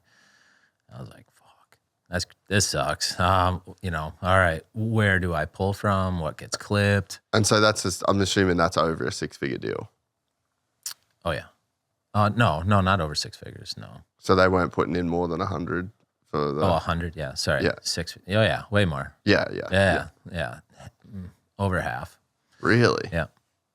So fuck, that's I mean, dude, kudos to you for getting a sponsor like that. Started off a lot smaller than that. I bet. We grew it every year by proving what we can do. What did it start out as? If I remember right, dude, everything's a blur, honestly. Yeah. I don't know, 250, 300? Yeah. Yeah, because it started, our real first big push came when Muck Off FXR took co-title sponsor. They shared it with Club. Yeah. I put in almost the same between me and Scott and Club. Like, you know, we're putting money into this. But that's what gave us a first real chance at operating budget to like, all right, now we can plan, go racing, execute. So yeah, that deal, every time we renewed, it got better. FXR was always a good renewal because we already had a great deal with them. So yeah, when you lose that, you do fear like, all right, it's a big nut, but let's see what we can do. And then it got harder with FXR to get the renewal done because now they had chopped us in half, probably facing tariff issues too or whatever. Not really in my business anymore, but we got cut in half. So I'm like, damn, I lost my number one. My number two was basically same as my number one's cut me in half. So you got 500, let's say 500 from Muck Off, 500 from FXR. Muck Off is off the table, half from FXR. So we're talking like, so you go from $1 million to 250 in a matter of weeks. Yeah. Ugh. But still negotiating with FXR to try to get back. Yeah. But brutal, bro. I knew this was coming when they, you know, they were a little company, not little, new to the high end of the sport. And I felt like we put FXR on the map, so to speak. Also, we're in the right place at the right time because they did it too. Like, good job. You know, you guys done awesome. But when they took the deal with Malcolm and Triumph, I knew at some point this got to hurt us because we're their only one real big financial spend. So I knew that, and I was okay with that. And so I expected a hit along the way. It's just at this time I can't take that hit. Like, I'm in a bad spot. And we just really couldn't even get it done over a small, you know, opinion on valuation. And yeah, it's unfortunate it had to end, but did allow me to open up an opportunity to explore Fly and what they were about. And I knew right then and there, like, this is a good group of dudes. I want to be a part of this. I want to help. I think we can help a lot in the gear side with the way our race team looks, and we're always kind of playing with it.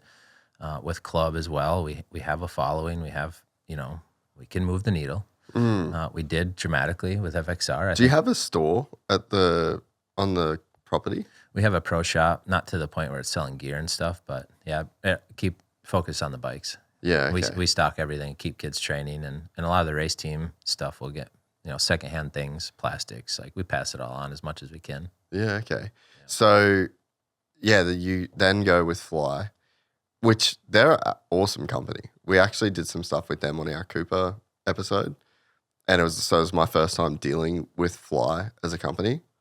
Fucking awesome. Yeah, no, they were so cool to deal with. It was so easy. Yeah, and it was so smooth. Yeah, and I think that they've made a massive step. I mean, especially, I think Osborne winning the 450 championship for him outdoors, Coop 450 champion indoors. Like they're huge steps for a company like that to take. Big time. Yeah, we seen that too. But we were Fly in 2018, our very first year, which is kind of cool. They didn't know who we were. So, no, it's cool. But yeah, all this happened. Dude, this drug out to it was like December 5th. I don't know exactly, but. So you got a month till Anaheim. I'm like, I can't go back out of loyalty and respect. I really tried hard to get the FXR deal done. But then the Fly thing was like, I know this is a good group of dudes. I really want to make it. If we're ever going to make a change, right now is the time where we're just like, you know what, F it. Clean slate, let's go. Completely change the look of the team. We had 3 weeks to do it. Called Fly that day, like, hey man, can we figure this out? No, but nobody has budget for gear deals and helmet deals in December. On the 5th of December. No, dude. So for them to weasel it out for us and really, I don't know, it felt Make good. it happen. Yeah, and at the end of the day, it took less money just because my principals are telling me these are the right people to work with. And since then, it has been a roller coaster. I mean, we flew the truck wrap guy to Anaheim just to finish some details on the truck because it was, all hands on deck for 3.5 weeks to go racing and what I call the standard, we should be at.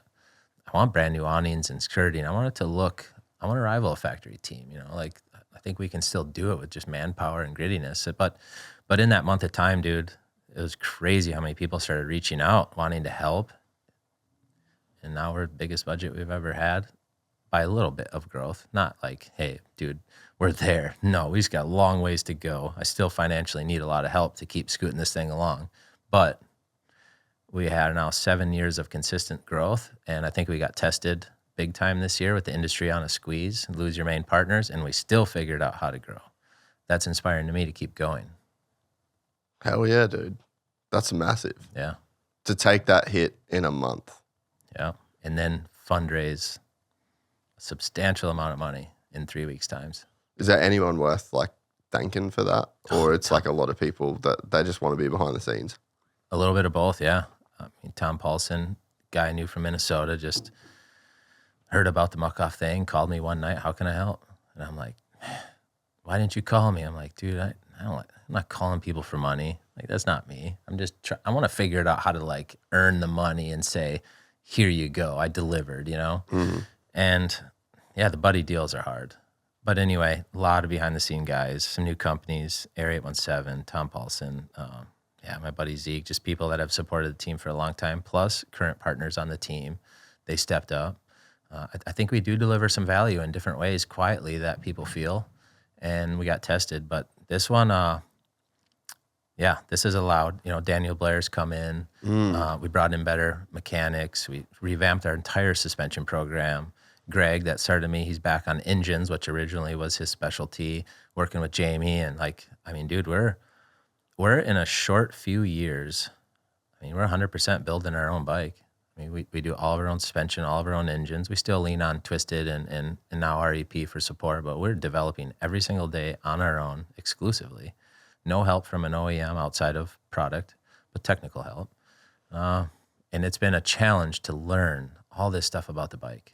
And again, another thing for me to have a better understanding of the sport.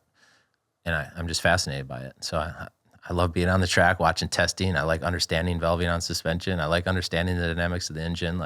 It's dirt bikes, dude. It's all fascinating.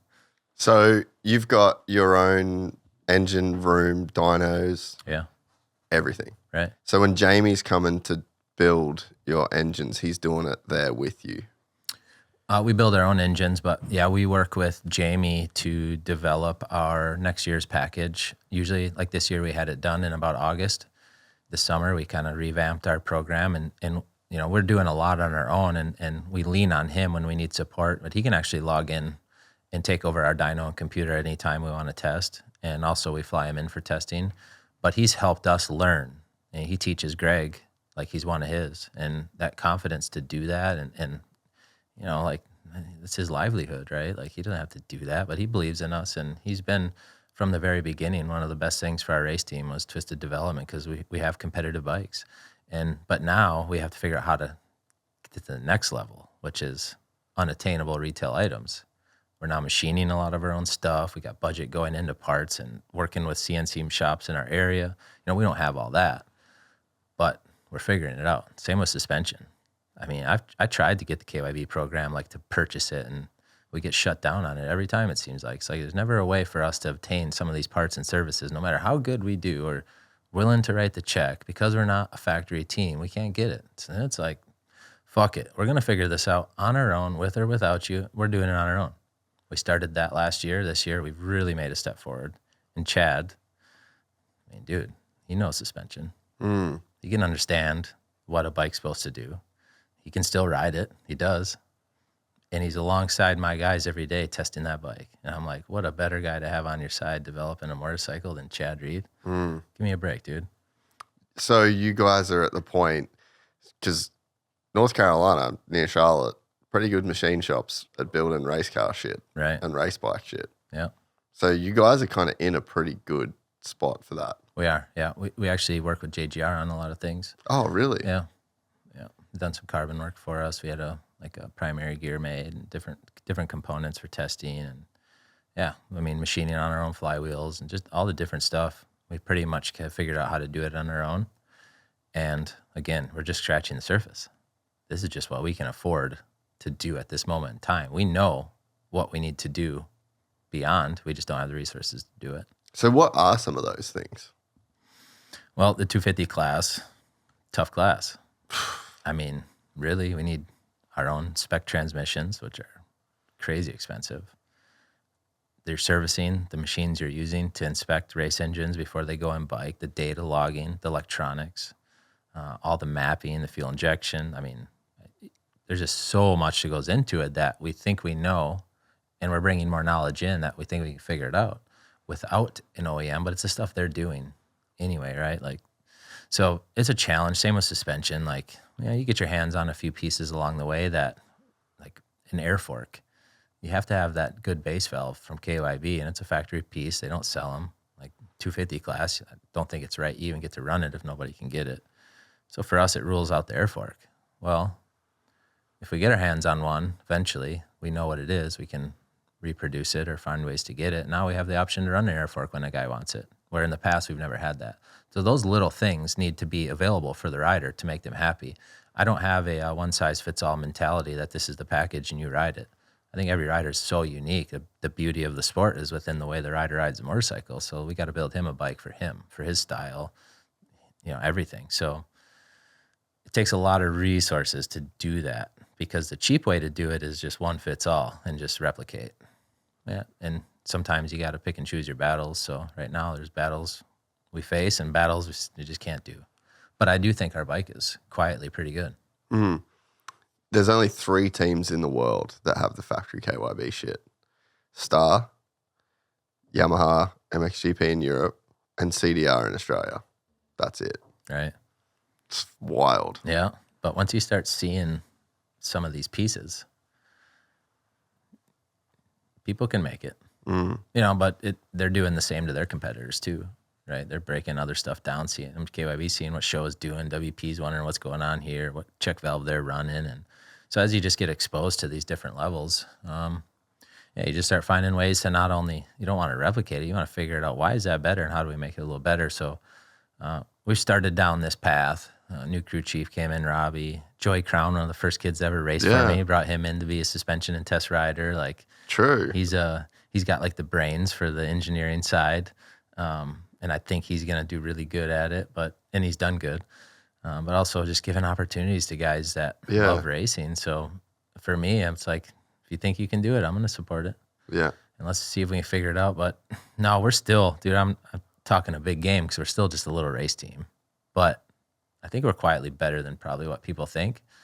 And maybe somebody like Chad really wouldn't waste their time if it wasn't maybe better than what people think. Yeah, I mean, I think that perception's pretty much going away. Oh, okay. At least for me. Yeah, that's good. Like I think you guys are a really solid team. And I think it's only a matter of time until...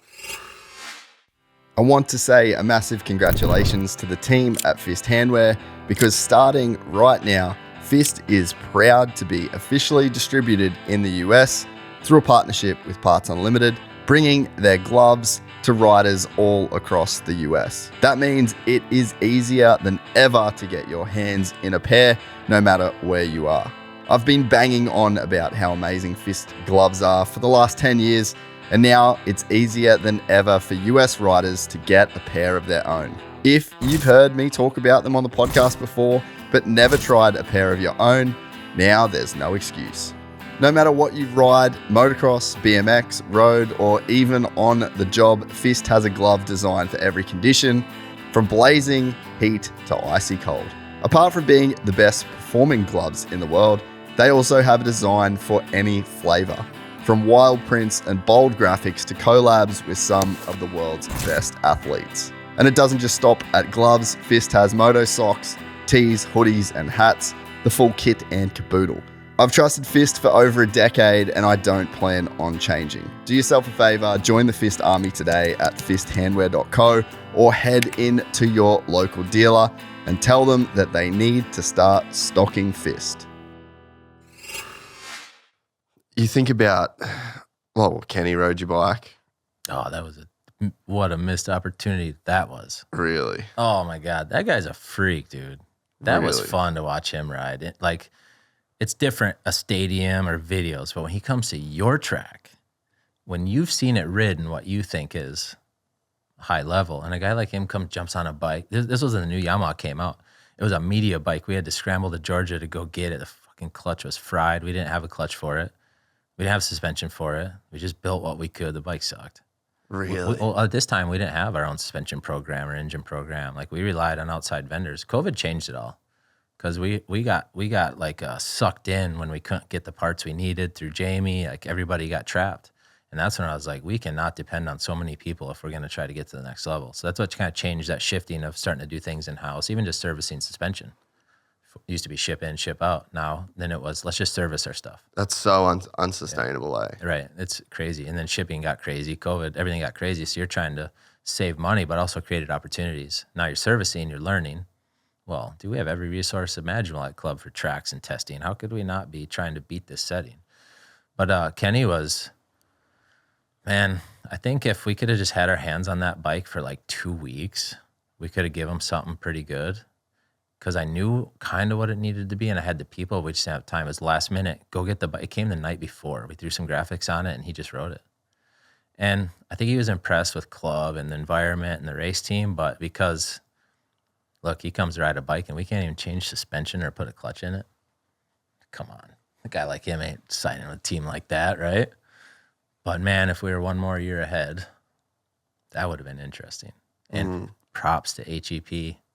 Suzuki, look at what he's done for their program. Badass, dude. Kudos to them. That's so sick. And to Kenny to take a bet like that on himself. So sick. I really regret missing that one because, yeah, and he's a good dude. Do you know what money it would have taken? Like, let's say, like the bike, do you know roughly how much money you would have wanted? $1 million. Yeah. Could you have done it? I believe so. Yeah, I think I quietly had the money in line, or we went to brought him in to test the bike. Like, that's one thing, dude. I don't do that kind of stuff just for PR or cool sake. Like, if I fuck with somebody, I'm already ready. And with him, it was an easy fundraiser. Muckoff's been wanting a 450 guy at this point for a while and willing to pay for somebody like him. And the gear would have been a tough one. So, but it didn't get farther enough along to see if politics would have got involved. But I could have found the money. Yeah. I mean, he's a lot of people will take a bet on him. Yeah, still to this day they're doing it, right? Like, no, good for Suzuki and HEP. It's cool, man. I'm glad that, nothing against the other teams, but I don't want to see a big Galeemouth corporation get these little successes. I want to see that the dude that's fighting and scratching his claw getting it, so not another private team to get that back. That's cool, dude. Hell yeah. Well, and I love that he's almost just resurrected that brand single-handedly. Sure. And I mean, what, 2 of them are in the top 5 at A1? Wild. Yeah, that's cool. That's a cool story in itself. Bro, Suzuki, 2 bikes. Their 2 bikes on the track are in the top 5 in 2026 with a 2015 model motorcycle. Yeah. It just says everything about how good those guys are, how good that team is, how good that motorcycle still is. I mean, Mark, REP, is doing the suspension. Yeah. It's just cool all the way around what they were able to do. And it's cool that Kenny could see a bigger picture than just, I think he wanted to make a difference. He went to Cayman rode our bike if he didn't want to make a difference on somebody and a team, right? Not just another soldier, but make a difference. I think he had that in his head. I don't, talking shit, don't know him that well other than cordially, but I think he wanted to make a difference for something inside him, and that was driving. I think Jeremy wanted that too. I think, Brayton did that with Moto Concepts, like seen something in him and really wanted to make an impact and not just be another guy, and that motivates people, and it's cool. But I think Kenny did. He didn't happen with us, but it's cool it happened. Can you find the video of him riding that bike? Because it was pretty sick. On YouTube for sure. I just love the off season that he had. That was rad. Where he just went and rode literally everything. It was just like, you know what? Yeah. For the whole moto free agent thing was just never really a thing. No, it wasn't. Definitely Club had a video. Definitely Club had a video on our YouTube because that was one of our biggest. Oh, really? Yeah. I mean, it would have been like the OG video that we first started actually doing YouTube. We started with him, which was pretty rad. Even you guys doing the YouTube thing is really cool. Like you are ticking all of the right boxes. Dude, some good views too. And I don't want to, that's the thing too, like as being a fan of the sport, I want to use this stuff to tell the real, like we are now. Like we're talking about stuff I've never talked to with other people. And I think the fans deserve to know the real truth when it comes to racing, and I think it'll help our sport grow if they can connect with us more. But it's that's 4 years ago, bro. Man, that's a while. Sorry, it was a long time ago. Really? Was it right there? Right there. Yeah, dude, let's watch. Dude, watching him ride was a freak. He is a freak. Just made it look so easy. This had to have been a sick day. It was pretty sick. No doubt about it. How much has it changed since this? Oh, crazy. So this is a bit of a time warp even? Yeah. Well, I'm just looking at the siding like, damn, that building's white. It needs to be washed. No, yeah, this was the very beginning. Jeremy just rolled in, I think. But there's some... Go to the Kenny riding bit. There he is. So yeah, this was what was this the 2025 model? Or 23 model, sorry. 23. Yeah. But it had just came So they out. just made a big change. We'd have been better off taking our old 450 and letting him ride that. Yeah. Because we already had a package set up for that, but the new bike really hurt us. Okay. And not having help on that regards hurt us too. Like, we had no resources to rely on to make this bike prepared for him. Actually good, yeah. In hindsight? I just don't know, like that's just things to have to explore. Like this bike was way too stiff for him. Really? He's so delicate on the bike. Just from this day, I bet you I could call out his suspension settings on his bike he has now. Just learning what I learned, I bet you I could get real close with Mark. Just the way he rides, dude, he requires a much different motorcycle than most people. Just more finesse. Yeah, everyone will say that too, that Kenny's bike is so weird to ride. Soft, springy. Yeah, a lot of rebound. Probably no check valve or very little check for Supercross. He puts it right where it needs to be. Yeah. So it's a soft bike. It's not going to beat you up over 20 minutes. It's a bike that needs to be ridden the way he rides it. And we built the opposite bike to that. I think we probably had Marchbank suspension. I don't even know. So, yeah, this was one that got away. Yeah, learning opportunity. Yeah. Now, again, what if I would have came up with the money? We weren't ready for that, dude. It would have been Jerry Martin 2.0. Yeah, it's so good it didn't work out. Good for Kenny it didn't work out. I'll figure this shit out. Yeah. But I don't want to wreck a career. Yeah. I'm glad it didn't work out. But it was cool to learn, and also like that excitement of again, a fan of the sport. Like, yeah, man, I feel like we're getting there. Like these opportunities will come, and when we're ready, it'll work out. Yeah, yeah. You said before, and I don't want this to come across like you've talked about a lot of the struggles, lawsuits, issues with riders. I don't want people to get the wrong idea. Like that's just part of doing business, unfortunately. Right. It's very cool to hear these behind the scenes kind of stories. But for every Garrett Marchbanks or Enzo Lopes, there's a Justin Brayton, a Phil Nicoletti. Like there's a lot of guys no doubt, that have been with you from the start. And I think that you have to give that a lot of weight. And a guy like Justin Brayton, he's a very smart guy. He has a very good moral compass. And he ain't going to fuck with people that don't align with his values. And Phil Nicoletti is going to call a spade every day of the week.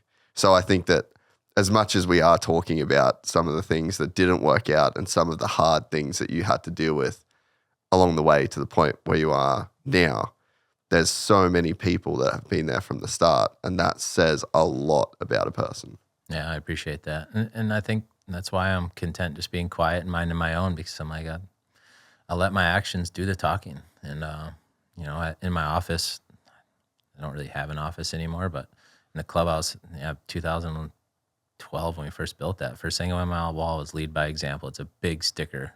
It's still there. Just like, even for me, if I'm going to race, I want to lead. Like, I want to be a leader. What's a leader? I think a leader is somebody people want to be like. That's kind of the definition of a real leader. You don't think you want to be like, somebody, like you said earlier, got all the success in the world, but then you look at them, do you want to be like that? So, I've faced those battles over the years, like achieving success and starting to get a little bit of an ego, and I've had to check myself along the way and just be like, I want to be a good leader to young men. I want to be a good leader to my crew, to my staff. The hotel and the gym on a race weekend when my guys are in there working out before going to the track, I'm like, fuck yeah.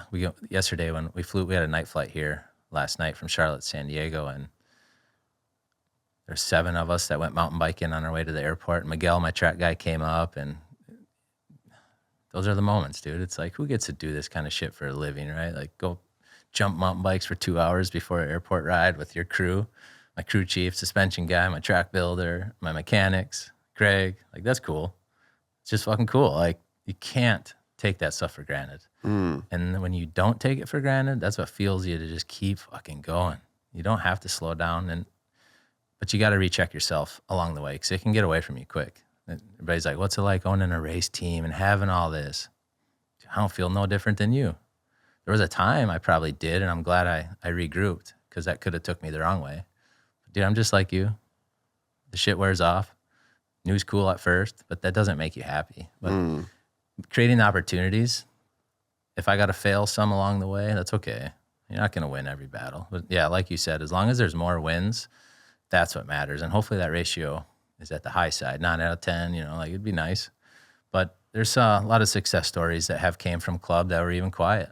And then the race team is a little bit more on the map, but it does feel good to give back. Like Marchbanks, that wasn't a failure. Look at him now. Like, yeah, struggle A1, but look, he had a great year last year on pro circuit.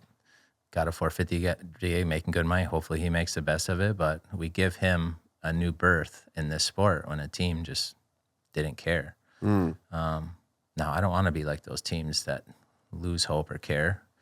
I want to do it right. But no, I'm pumped for him too. Like that's not a failure to me. He's got endless opportunities, and he better make the best of them. Yeah, his career was just definitely revived with you guys. I mean, that 450 season, I think from an outside in perspective, that was probably a turning point for me in club. I was like, damn, these Yeah. The fucking guys are ripping. People forget how good he did with us. Like, dude, top 5 guy. Yeah, and like he had a good pro circuit summer last year, but we had an outdoor season with him too, where we were top 7 every weekend, 4s, 5s, just quiet, really good. But yeah, no, props to him. Like that's a feel good story. That's why I do this. That's it. So when you said you've had those times where your ego gets away from you, what was the situations that kind of led up to that? I think just when dirt bikes aren't in my life, it gets to be consuming, and then it's a job. And I think gratitude is when your ego gets away. So when you go a long time not appreciating your help, you get stuck in your own little world, your own little circle. You know, it gets hard. Like a lot of success came at me real quick, and yeah, I don't know. I think I want to be that guy that's successful but humble and respectful. All my older friends are like that. Like I admire that in them. Like, damn, kudos to you to have all that money, and I would never have a clue. Yeah. You know, but then you take the race team and you're like throwing it in people's face, so to speak. And I don't like that. I want people to know that. That's why I did this podcast. I've never done one in my life and never thought I'd care to. But I was like, that would be interesting to really tell the story of ClubMX for anybody that cares, but just to why we do what we do, where we are. And I want that to be a reflection on the riders that we're making an impact in their life. Like most of the kids at club are 15, 16, they're at a pivotal moment in their life where they need to look at people that are strong, humble, respectful, principle-driven, work hard. Like talent got you here, but the rest has to fall into place. And yeah, I want them to be surrounded by that. Like Daniel, he's the one that set this up, I believe. Mm-hmm. I mean, again, just passion, dude. He's bleeding passion for this sport, right? So yeah, he's got it in spades. Yeah. So, dude, to have him, my guys have access to a guy like him, a guy like Chad, like all the trainers at club, Hayden, Ross, Ben, like, dude, it's awesome. I just want to surround them with the best people I can, and the more resources I get, it'll keep going. So how did the Daniel thing come about? Daniel is actually Justin Brayton kind of planted that seed with me. I think I was getting in a pickle where I needed a team manager to really run the team. I am just way too busy to handle a lot of it anymore. And at first, this was just a small team. Like, it was easy to keep up with to a certain point. But now I got club blowing up and the race team blowing up right in front of me, and some other things going on that are really good. Plus, I'm trying to race, and I want to take my health serious, and it takes time, it takes sacrifice. I didn't do that for a long time. And yeah, I think we talked. He was working for KTM. And at that time, we were having talks with KTM about their off-road program, and there was an opportunity for a lights program. And yeah, anyway, a year later, I think, is when the Orange Brigade program got the budget cut, and he kind of opted out. Well, we had already talked before that, but it was based on us changing the KTM. Then he could come in. But that didn't happen, nor was it really planned. So it just kind of got left on the back burner. And then later on, he had some change. I was like, I know he's got it in his heart. If there's something in there, we'll find use for it. And I struggle on the communication side with the race team and the club. Like, there's a lot of moving parts. So I needed somebody to come in and link that to the riders, to the race team, to the training team. You know, every day, dude, it's a calculated precision. There's 50 guys there training in small groups. We're prepping 3 tracks a day some days. And when I say prepped, it's not just watered. It is immaculate to the point where we're race conditions. The front track's super gnarly with ruts and braking bumps. And like, we're creating all these ecosystems that it is a, I don't know words for it, but there's a lot going on. So communication becomes critical, and Daniel's a talker. So what a perfect guy for communicating, right? Like, now the rider's got somebody to lean on and vent to, and he can go to the mechanic, and you know, just a lot of good things. Anytime there's a fire, he's good at really getting on top of it and putting it out quickly or resolving it, because it's always just communication things that create problems. Yeah, okay. Yeah, because I know he's like pretty hands-on with the training as well, and just being out. Like, I spoke to him this morning, and he's like, I got to go. I'm like, walking to the track. Yeah, he's got 2 groups that he trains on Supercross. We work together on Supercross and Chad, and that's kind of 3 of us that lead the Supercross program. So what's the future look like for you, do you think?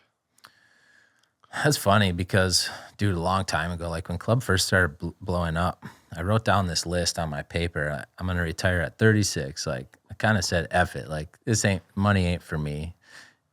Well, backing up one, I had a kind of a big crash I went back to Spring Creek for a local race just to do it with my dad. I sided in the rollers and broke my collarbone. Oof. And just a normal break, whatever, I'm walking off the track, like, oh, you dumbass. And then, like, I could feel a bulge on my neck start growing. It had collapsed and hit an artery, created some bleeding. So as I'm sitting there, I'm like, the EMT rolls up to me, and I see in his eyes just right away, and he called the medevac. I was like, what am I not feeling right now? Because whatever you just looked at, like, God dang it. Now I'm like, this sucks. And then it got hard to breathe, and like it kept bleeding. It was pushing my trach over. And then, go in the ambulance. Dude, it was a shell ambulance. Nothing in there, which I was in disbelief over. So at that time, I'm like, I got to just calm down, dude. Just wait. And that's what it did. So I sat there like 5 minutes. He lost one lung. The other one, pretty soon, I'm like gasping for air. It's hard to breathe. And then eventually your throat tube like pinches like a garden hose is basically how it's described because of the blood. And then, no air. It sucked. Then the medevacs got there. Like I remember I could hear, but couldn't really see, but I kind of had understanding. Almost like at a dentist when you got a little bit of shit. You know what's going on, but you don't care. That feeling. And then that day was a life-changing for me because I don't know if it was the experience or it was the ketamine. One of them, like, woke me up because I felt like... What a line. Oh, yeah. I don't know if it was the fact that I was dying or it was the ketamine. It was crazy. Some shit hit me. The medevac guy got there and he rocked me and they pump your lungs back up. So now, like, your senses start coming back. It was a very strange feeling, dude. I've been hurt and busted up. I've never experienced nothing like this. And so did they have to put a tube down your throat or something, or intubate you? Yeah. So he rocked me on my side to get the one lung blood off of it, and then I knew I needed a trach. I've been around this now for a long. You've seen some shit. It's the worst part of the worst. job. Yeah. I'm like, please get me a fucking trach. Anyway, I knew I was in good hands once the medevac got. It's Mayo 1 too, of all things, Mayo Clinic. So so I knew. Anyway, I seen the needle. He sucked it up. So he's like, he gave me some ketamine. I didn't know what it was. This time I'm fucking shit going on, right? They slammed the chest tube in me. A trach goes in, everything just boom, boom. And all of a sudden, like, life comes back. And then I just float away. And I guess that's the ketamine. Because I just went like, what just happened? Wow. And I remember in the helicopter looking that dude in the eyes and just like, thank you. Like, I had just so much gratitude for life. And at that point before that, I was struggling. I was getting fried, burnt out on just the grind.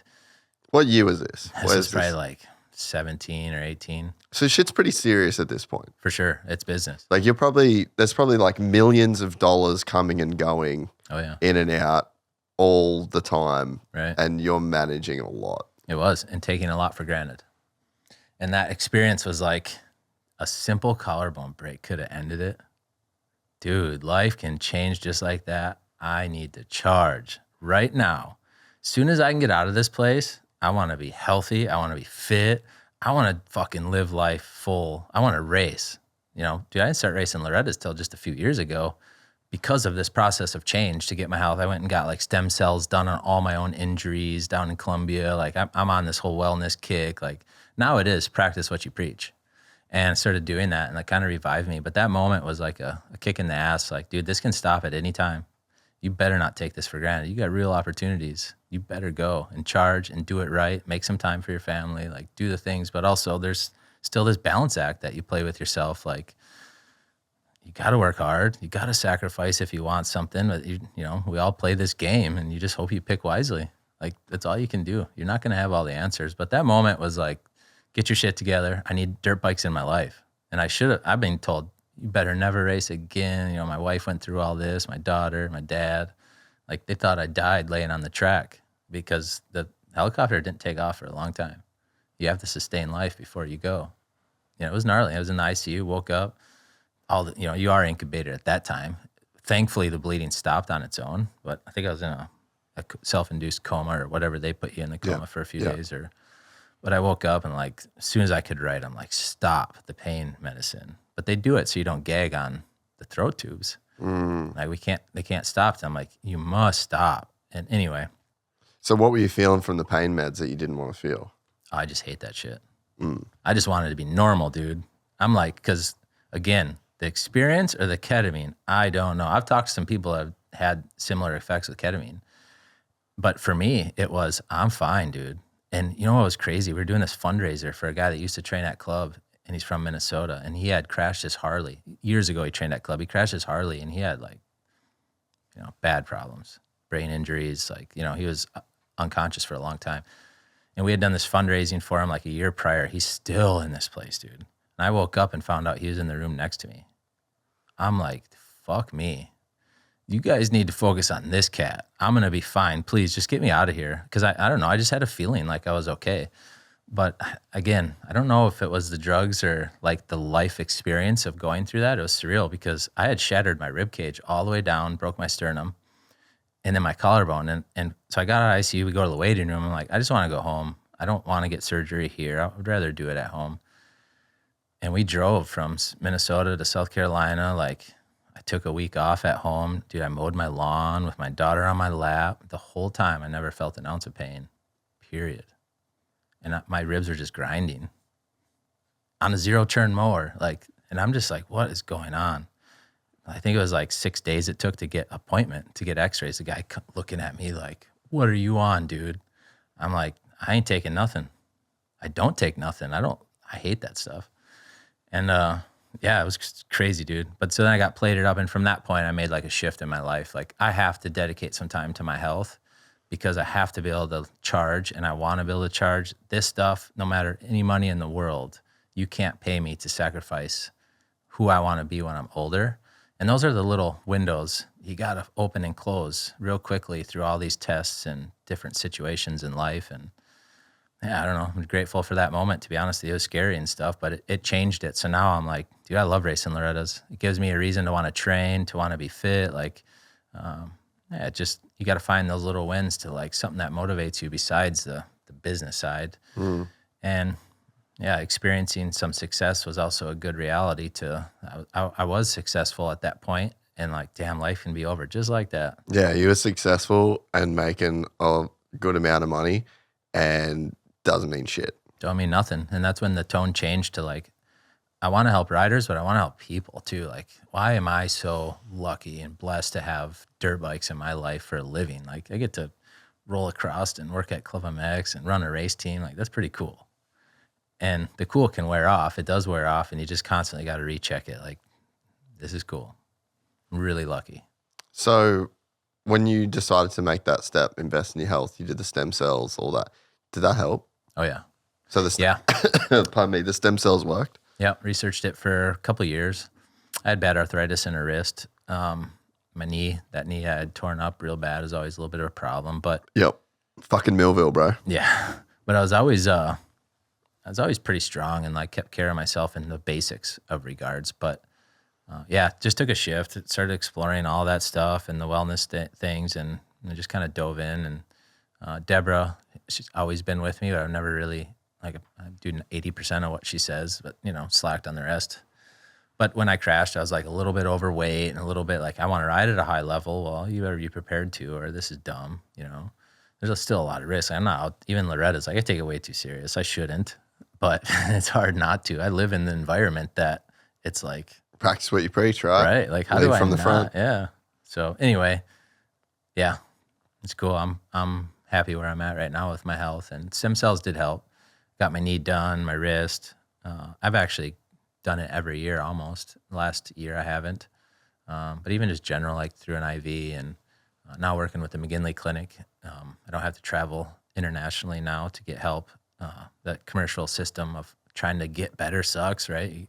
It's like, but then you can't afford to take the private route. So you face those battles, and then unfortunately you have to have some level of success to have access to all this stuff. And yeah.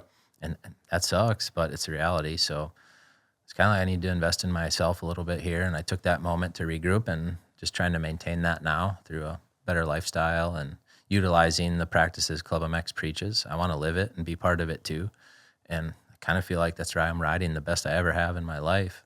Still to like every year I still seem to like get a little better. And I'm like, this is crazy. Like, but I look up to a lot of the vet riders that have been racing, the Mike Browns, like Kiefer. Yeah, fucking legends. Like, I want to be like that for sure. Like, how could I not, dude? I live in the middle of it. So what's the stuff that's had the biggest impact on you health-wise of the things that you've tried once you sort of dove in? Sleep. Yeah, I think there's, for anybody, athlete, general person, sleep is the most taken advantage of thing. Now, when you say sleep, it's not that simple. Your hormones are off, your sleep sucks. Cortisol's high, sleep sucks. Like you're dehydrated, sleep sucks. Right. Drink one sip of alcohol, sleep sucks. Exactly. Smoke weed, sleep sucks. Exactly. And look at the world we live in that is taking it away from you completely. Phones, technology. So when you start diving into learning sleep, it's like, I don't remember what the statistics were, but billions of cancer cells are formed every day, and you kill the equal amount during an average night of sleep. So if you don't sleep good, your immune system didn't attack all of them.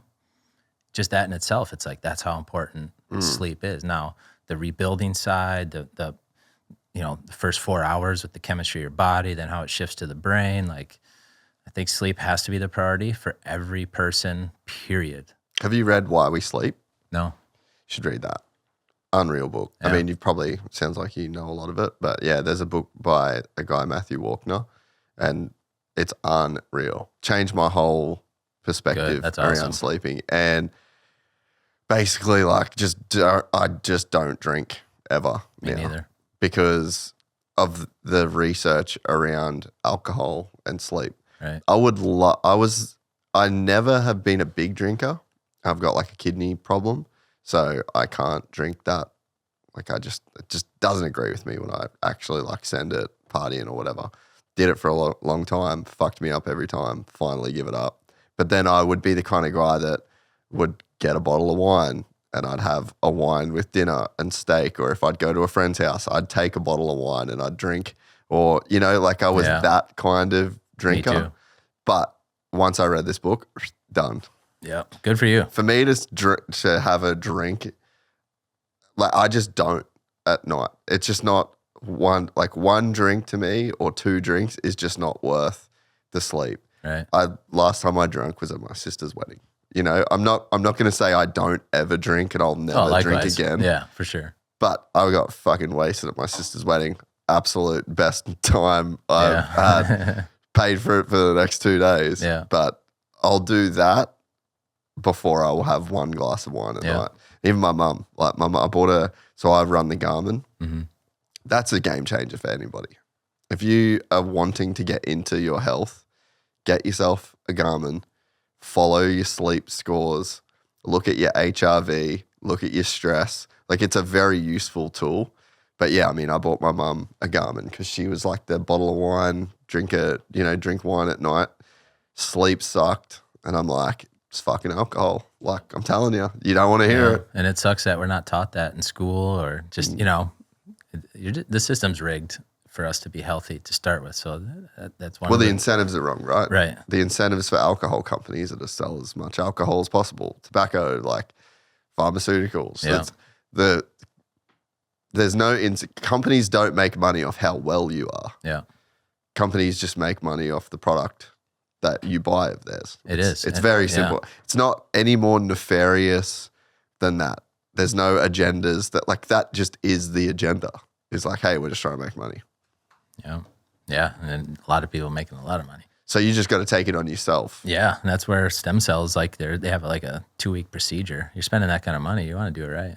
So how does it work? You're like, no sugar, no alcohol. Like, you got to prep your body for it. And through that process, I would say the stem cells made a big difference, but also the process that went into it. To get clean before. Yeah. So I'm like, I'm not just one to be told what to do. I want to understand why. And then I started understanding why. And I'm like, well, then why am I ever having a beer here or there? Because now I'm understanding what it's doing at a cellular level. Because I'm trying to understand how stem cells fucking work. Like, this is insane, right? Like, so yeah, that changed it. And then from that point on, it was just trying to make lifestyle changes. Like, some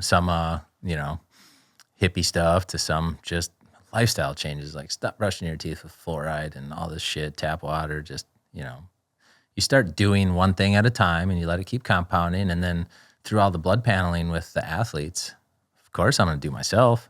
I'm working with some knowledgeable doctors now. I got access to people through ClubMX Growth. I got access to knowledge. And I want to learn for myself. So I started learning more about hormones and just optimizing everything to where everything mattered in your sleep. So the better this stuff got, the better you slept. And then the better you sleep, the better that stuff gets. So everything goes back to sleep, period. Yeah. Testosterone's low. You're not going to sleep good. And when you do sleep good is when your testosterone is built and HGH and free test and all of those things. So utilizing saunas properly, ice baths has always been a trend, but they need to be used properly and timed correctly. But just, dude, everything, hyperbaric chambers and just things you can now put through IV bags that are not performance enhancing, but wellness to the body. It's crucial in our sport where you're seeing guys get sick. It's been well talked about that it's a gnarly season. Yeah, dude, you got to have a lot of focus on wellness, and sleep should be your priority for an athlete, but just your general person too. So what did you change in your life to maximize your sleep? Do a lot of things, from a morning routine of hydration, making sure the sun, keeping aligned. The time you go to sleep is really important. Timing your meals and the supplements you take. Learning how to manage cortisol properly is hard. You get stressed, no doubt about it. I'm still fighting that every day. I'm saying this all in the aspect of I don't have all the answers. You're a work in progress. Yeah. Every year I try to capitalize on the information I have, and I do feel it's working. But yeah, I feel the sharpest I've ever felt. My brain's working the best it ever has. And from stem cells, that was the first thing I noticed was my sleep changed. I wasn't expecting that. And it was never on my agenda, but about 6 weeks after, I started sleeping really good. And that's when I was like, wow, okay, was it the stem cells or the stem cells helped me sleep better? And because I got all my injuries done, but then I also got it through an IV with exosomes, and I did a lot of stuff. So I was like, what is what? Yeah. You're spending good money here. What made the difference is what I want to know. So yeah, it's been interesting and just learning about the different levels of the cells and how they're made. And yeah, I went to Medellin, Colombia to meet the people. So I'm I'm fascinated by this. And lucky I had a buddy down there that was into the same thing. And my buddy Mike, he's nearing 60 and he still charges hard. And I'm like, yeah, dude, good Love for those you, guys, man. bro. Yeah, Love I want to be those like guys. that. So take care of your body now, because I have beat it up and I worked myself into the ground for a lot of years where sleep was a problem. But yeah, no alcohol is one of them. I was in the same boat you were. Every now and then, yeah. But now I'm for what? I can do dinner without it. You go out to eat, it feels like a social thing that you got to get a beer. Yeah. I don't really feel that way anymore. At first it was funny, but I don't feel that way anymore. But dude, water filtration systems in my house, getting away from tap water, plastics, I've kind of done everything, wearing bamboo boxers and socks and changing the clothes you wear. And I mean, what makes a difference? Who's to say? I don't know. You can read every which direction you want, and figuring out what's true and not true these days is the difficult part for the agendas being pushed. But for me, it's just a natural lifestyle, a whole food diet. Dude, I raise my own cows and my own chickens, and we have a big garden for a reason, because I believe in it. I want to eat clean food. That's the life I choose to live. Am I perfect? No. It's hard traveling, racing every weekend, but I'm pretty good most of the time. Yeah, and you've just got to pick your battles. Right. You can't. I mean, I'm not perfect. Fuck. By any means. I've got to, especially now, because like I said, we're just grind. We're just in a period where we've got to grind to get likewise shit back to where it was before I had 5 months off. There's not many people can take 5 months off their business without paying for it on the back end, But yeah, it's hard to be perfect, even at the best of times. Yeah. There's studies you can read about not having coffee in the first thing in the morning, and to that I say, fuck you. Yeah. I'm making the best coffee I can in the morning, and I don't give a fuck what that does to my exos go and fuck whatever. Like, and human, respect, but shut the fuck up on the coffee thing, all right? I'm not doing that one. Right. You can't take that from me. But there's, you've got to find your level of things that you can do. So it's cool that you've gone to that level. And it's been, again, information I didn't know what I was going to do with at that time, but it's what's created our new fitness and wellness center we're building. We'll be able to do everything on site. We're already doing all our own blood paneling. We'll be able to now do it through our own ecosystem of doctors, and we have the kits on site. We test, send. We'll have everything to diagnose. We can track hydration. We can track recovery. Everything. It's going to open up a whole new world for us. It already has started, but it's going to, and that was a byproduct of years ago, just diving into something I didn't quite know, but if I'm going to do it, I'm going to do it. I'm going to do it wide open, right? Like I didn't go there and just get a little bit. I went there balls deep, everything I had. Well, and it's cool. I think that you're the kind of guy that uses money what it should be used for. Try to. You've obviously made money. You've been successful. You've made good decisions, and you've worked hard. And yeah, you just don't want to be the dude that just grinds yourself into the fucking ground until there's nothing left. And it's cool that you've been able to get to that place. I think everyone should try and do this in their life. I'm definitely not there yet. But you get to a point where, it's like you would need to make a massive jump in money to make your life different past what it is. So then when you get to that point and you're happy with your life, it's like, okay, now I invest in myself, my health, my longevity, my family. Like, that's such a cool period of a person's life to be in and get to. And not a lot of people do that when they get to that level, Yeah, and that's really just because I want to race. I want to go on mountain biking trips. I want to participate with the guys anytime I can. Sometimes I just don't have time. Yeah. But I want to charge, dude. I want to live life to the fullest and hopefully pass that information on. Like fuck around and find out. Hey, what works? I want to share it. I'm not here to hide anything. I like the group of guys I'm with. If they choose to sign up or not, no problem. I'm not here to condemn you for your habits during the day or think I'm better. Yeah. No. But hey, if you want to make a change, I'll definitely share with you what happened to me. But also, it's really just I'm trying to follow the club program. Yeah. I mean, I'm just trying to execute, and I only execute half of it. And it's made an impact. So I'm just kind of a product of club. Yeah, product of your environment. Yeah, I mean, Brayton went a long ways because he did a lot of things right. And to see these guys like have longer careers, I'm like, I want to be one of those too. I know I'm not racing and in the limelight, but I still want to be one of those guys to charge. Mm-hmm. And it's cool.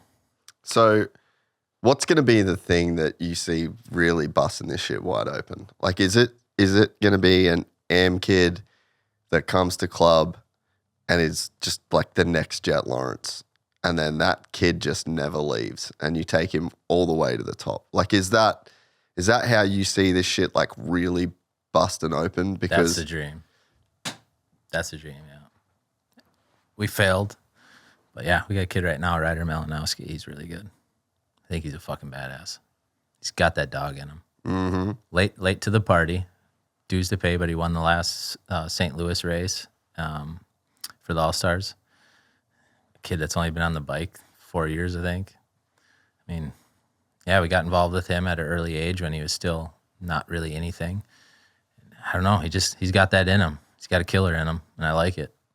He comes from a very gnarly sporting family, too. Right, yeah. And Robbie, his dad, is our crew chief. Yeah. Yeah, so, he was a beast in his own right back in the day, apparently. Yeah. Oh, yeah. So, no, Ryder's awesome. Jessen. We have good kids at ClubMX, not on the team, too, that I'm like, hey, if you got a better opportunity somewhere, definitely, I'm supporting it 100%. We still want the same success. It doesn't mean you got to be on our race team. Yeah. So that's where everybody's got to be clear. Like, for sure, the race team's getting attention because it is what it is, but we want success stories across the board. But, I think that one's good. I'm really pumped on Max, Cody, and the whole crew, and Yoder and Devin. Like, look, everybody tries hard. Moments come and go. Injuries happen. Like, everything's kind of got a line for it to bust, right? And even get on a roll like what you just said. Yeah, that's the dream. Far-fetched. But it's a dream. Hey, if you guys do good enough, it's my job to keep up. I don't want to lose you to another team because I can't pay or I can't meet that standard. Like, it's my job to keep up. So I hope I can help get you there in return. I want you to believe in what we're doing because my intentions are you ain't going nowhere and you're not missing out on nothing. And I want them to believe that. It's a fantastic story, dude.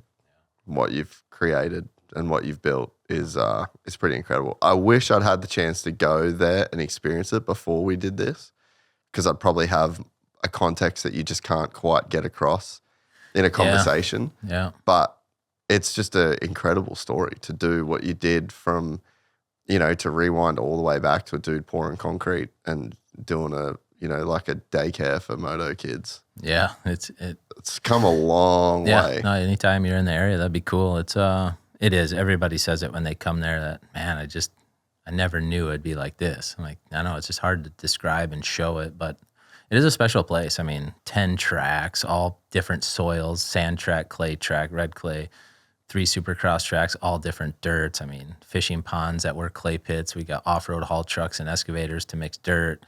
I mean, just the whole thing, dude. It's water facility stations around the whole property to make sure we're maintaining. Like, it's just taking off right now. And it would be cool to see it because I think guys that got to see what it was in the beginning, it's got to be cool to them too. But for me, it's just been a blur. It is cool to sit here and talk about it because I very few people I ever really have. So it is cool. Did we miss anything along the way that is important for people to know, you reckon? I don't know. Not for me to say, I guess. I don't know. We covered quite a bit. Yeah, I don't know. Yeah, dude, it's honestly an incredible story. Yeah, it's cool. I mean, like the big thing, like the McAdoos, a guy like him, that's the real stories of club and the McElraths. And I remember Cameron mom brought him down. He's like 15 years old and like pulled him out of school. He ain't here to fuck off. If he misses anything, you better call me.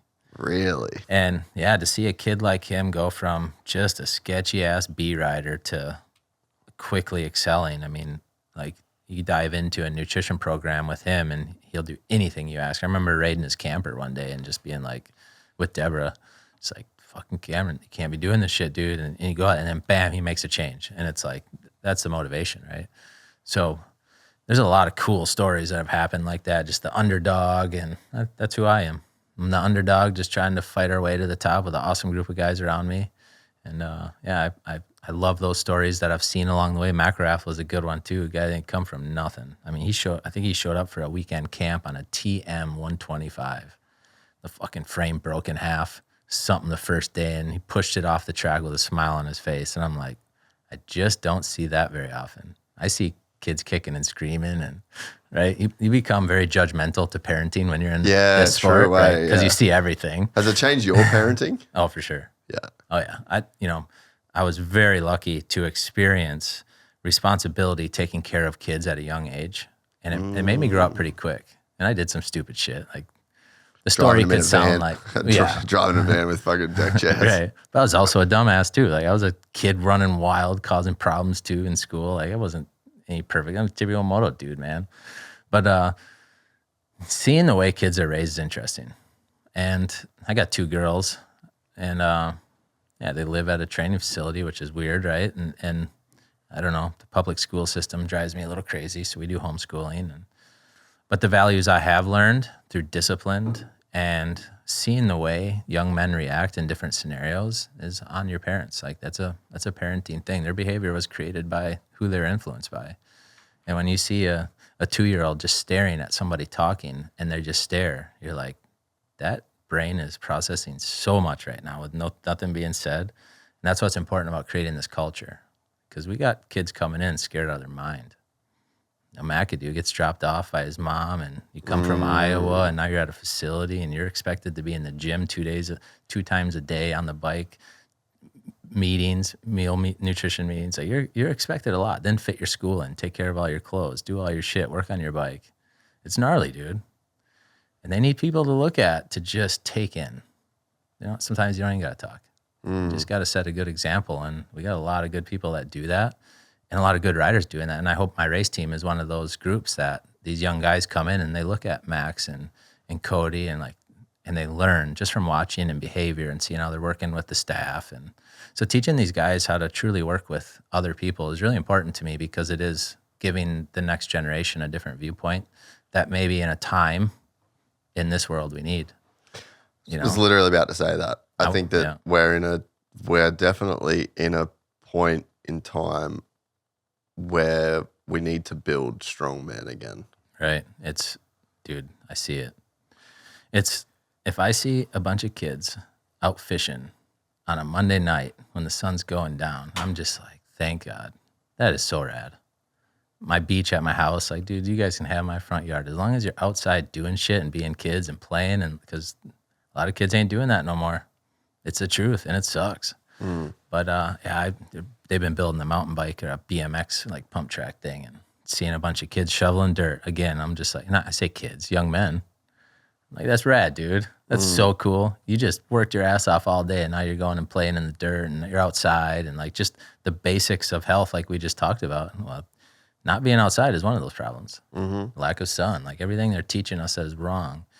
And I got so many good people around me that if I can do a good job of continuing to expand this, taking care of my guys, they can reach a lot more of these guys, help more. I can only do so much myself. And that's kind of the test for all businesses, and we're in that one right now, that it's grown from a little see what happens to this is pretty real.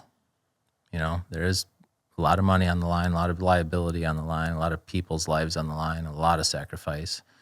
The club staff works fucking hard, dude. There's 5 of us that run that whole property. That's it. I mean, if you've seen it, you'd wonder, where's everybody at? But we all participate. Every morning we participate. Every evening, I mow fucking all the time. I'm always doing shit. The race teams, it's a grind. You guys know that. It's a 7-day-a-week job. There's just no way around it. So you got to always just find the gratitude to kind of stay running straight, I should say. But dirt bikes is cool. It's rad. Yeah, and I think that, at least for myself, I'd consider myself a young man in a sense. Oh, for sure. And it's like, I'm a young man having a crack, and it's fucking hard. And I'm successful. Like, I have a good thing, and I would say that I've achieved a level of success that I'm like very proud of and stoked with. Yeah. Still fucking hard. And it's going to get harder. Yeah. You know, and it's like I don't know that I had a dad that worked super, super hard, but I didn't appreciate it until I was a bit older. And he also wasn't a guy that was running his own business. And I was not ready for how hard life would be in terms of what I was going to try and take on and achieve.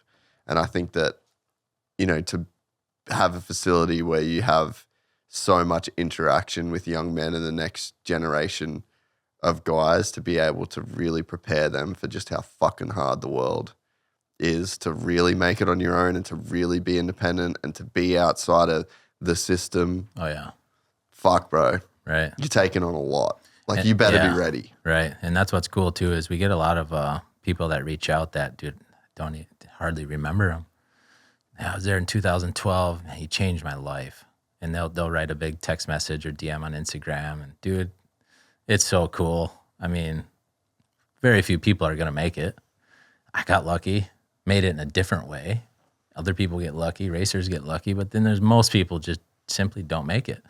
So you hope that, like me, racing taught me some lessons that I was able to translate to business life. And I hope that those lessons get taught to them too, because it is really cool when people reach out. Or even last weekend, I seen a family that I haven't seen in 5 years, and they came over to the truck, and it was awesome, dude. His dad had brought a horse in and did he was a preacher, and he did a live demonstration on how to break a wild horse. And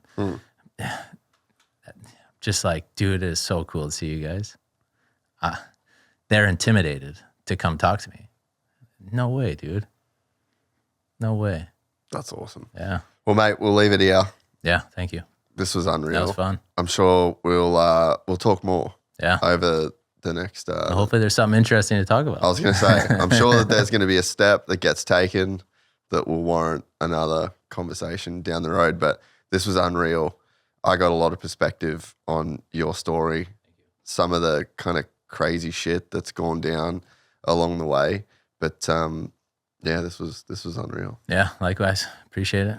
What? So just for anyone listening that's never been to club, can they just go and do a practice? Like, how does it work?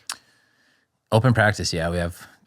I think we only do like one weekend a month or 2 Saturdays a month. Not much. It's hard, dude. We're running full time.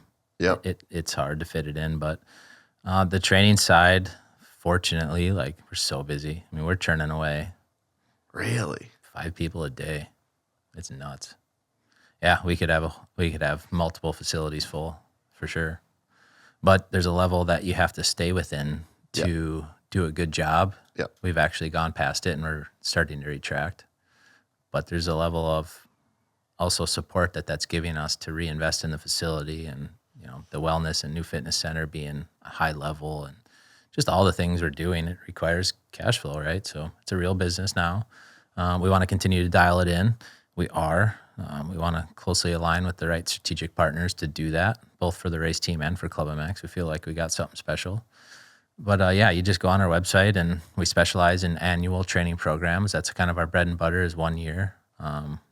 Turnkey program, like we manage everything, take care of everything. When we have openings, we do take monthly and shorter term. We're fortunate to be pretty much booked out until summertime, and then we kind of just stay ahead of it. So now it's about dialing that in. We finally got to the level we need to be at.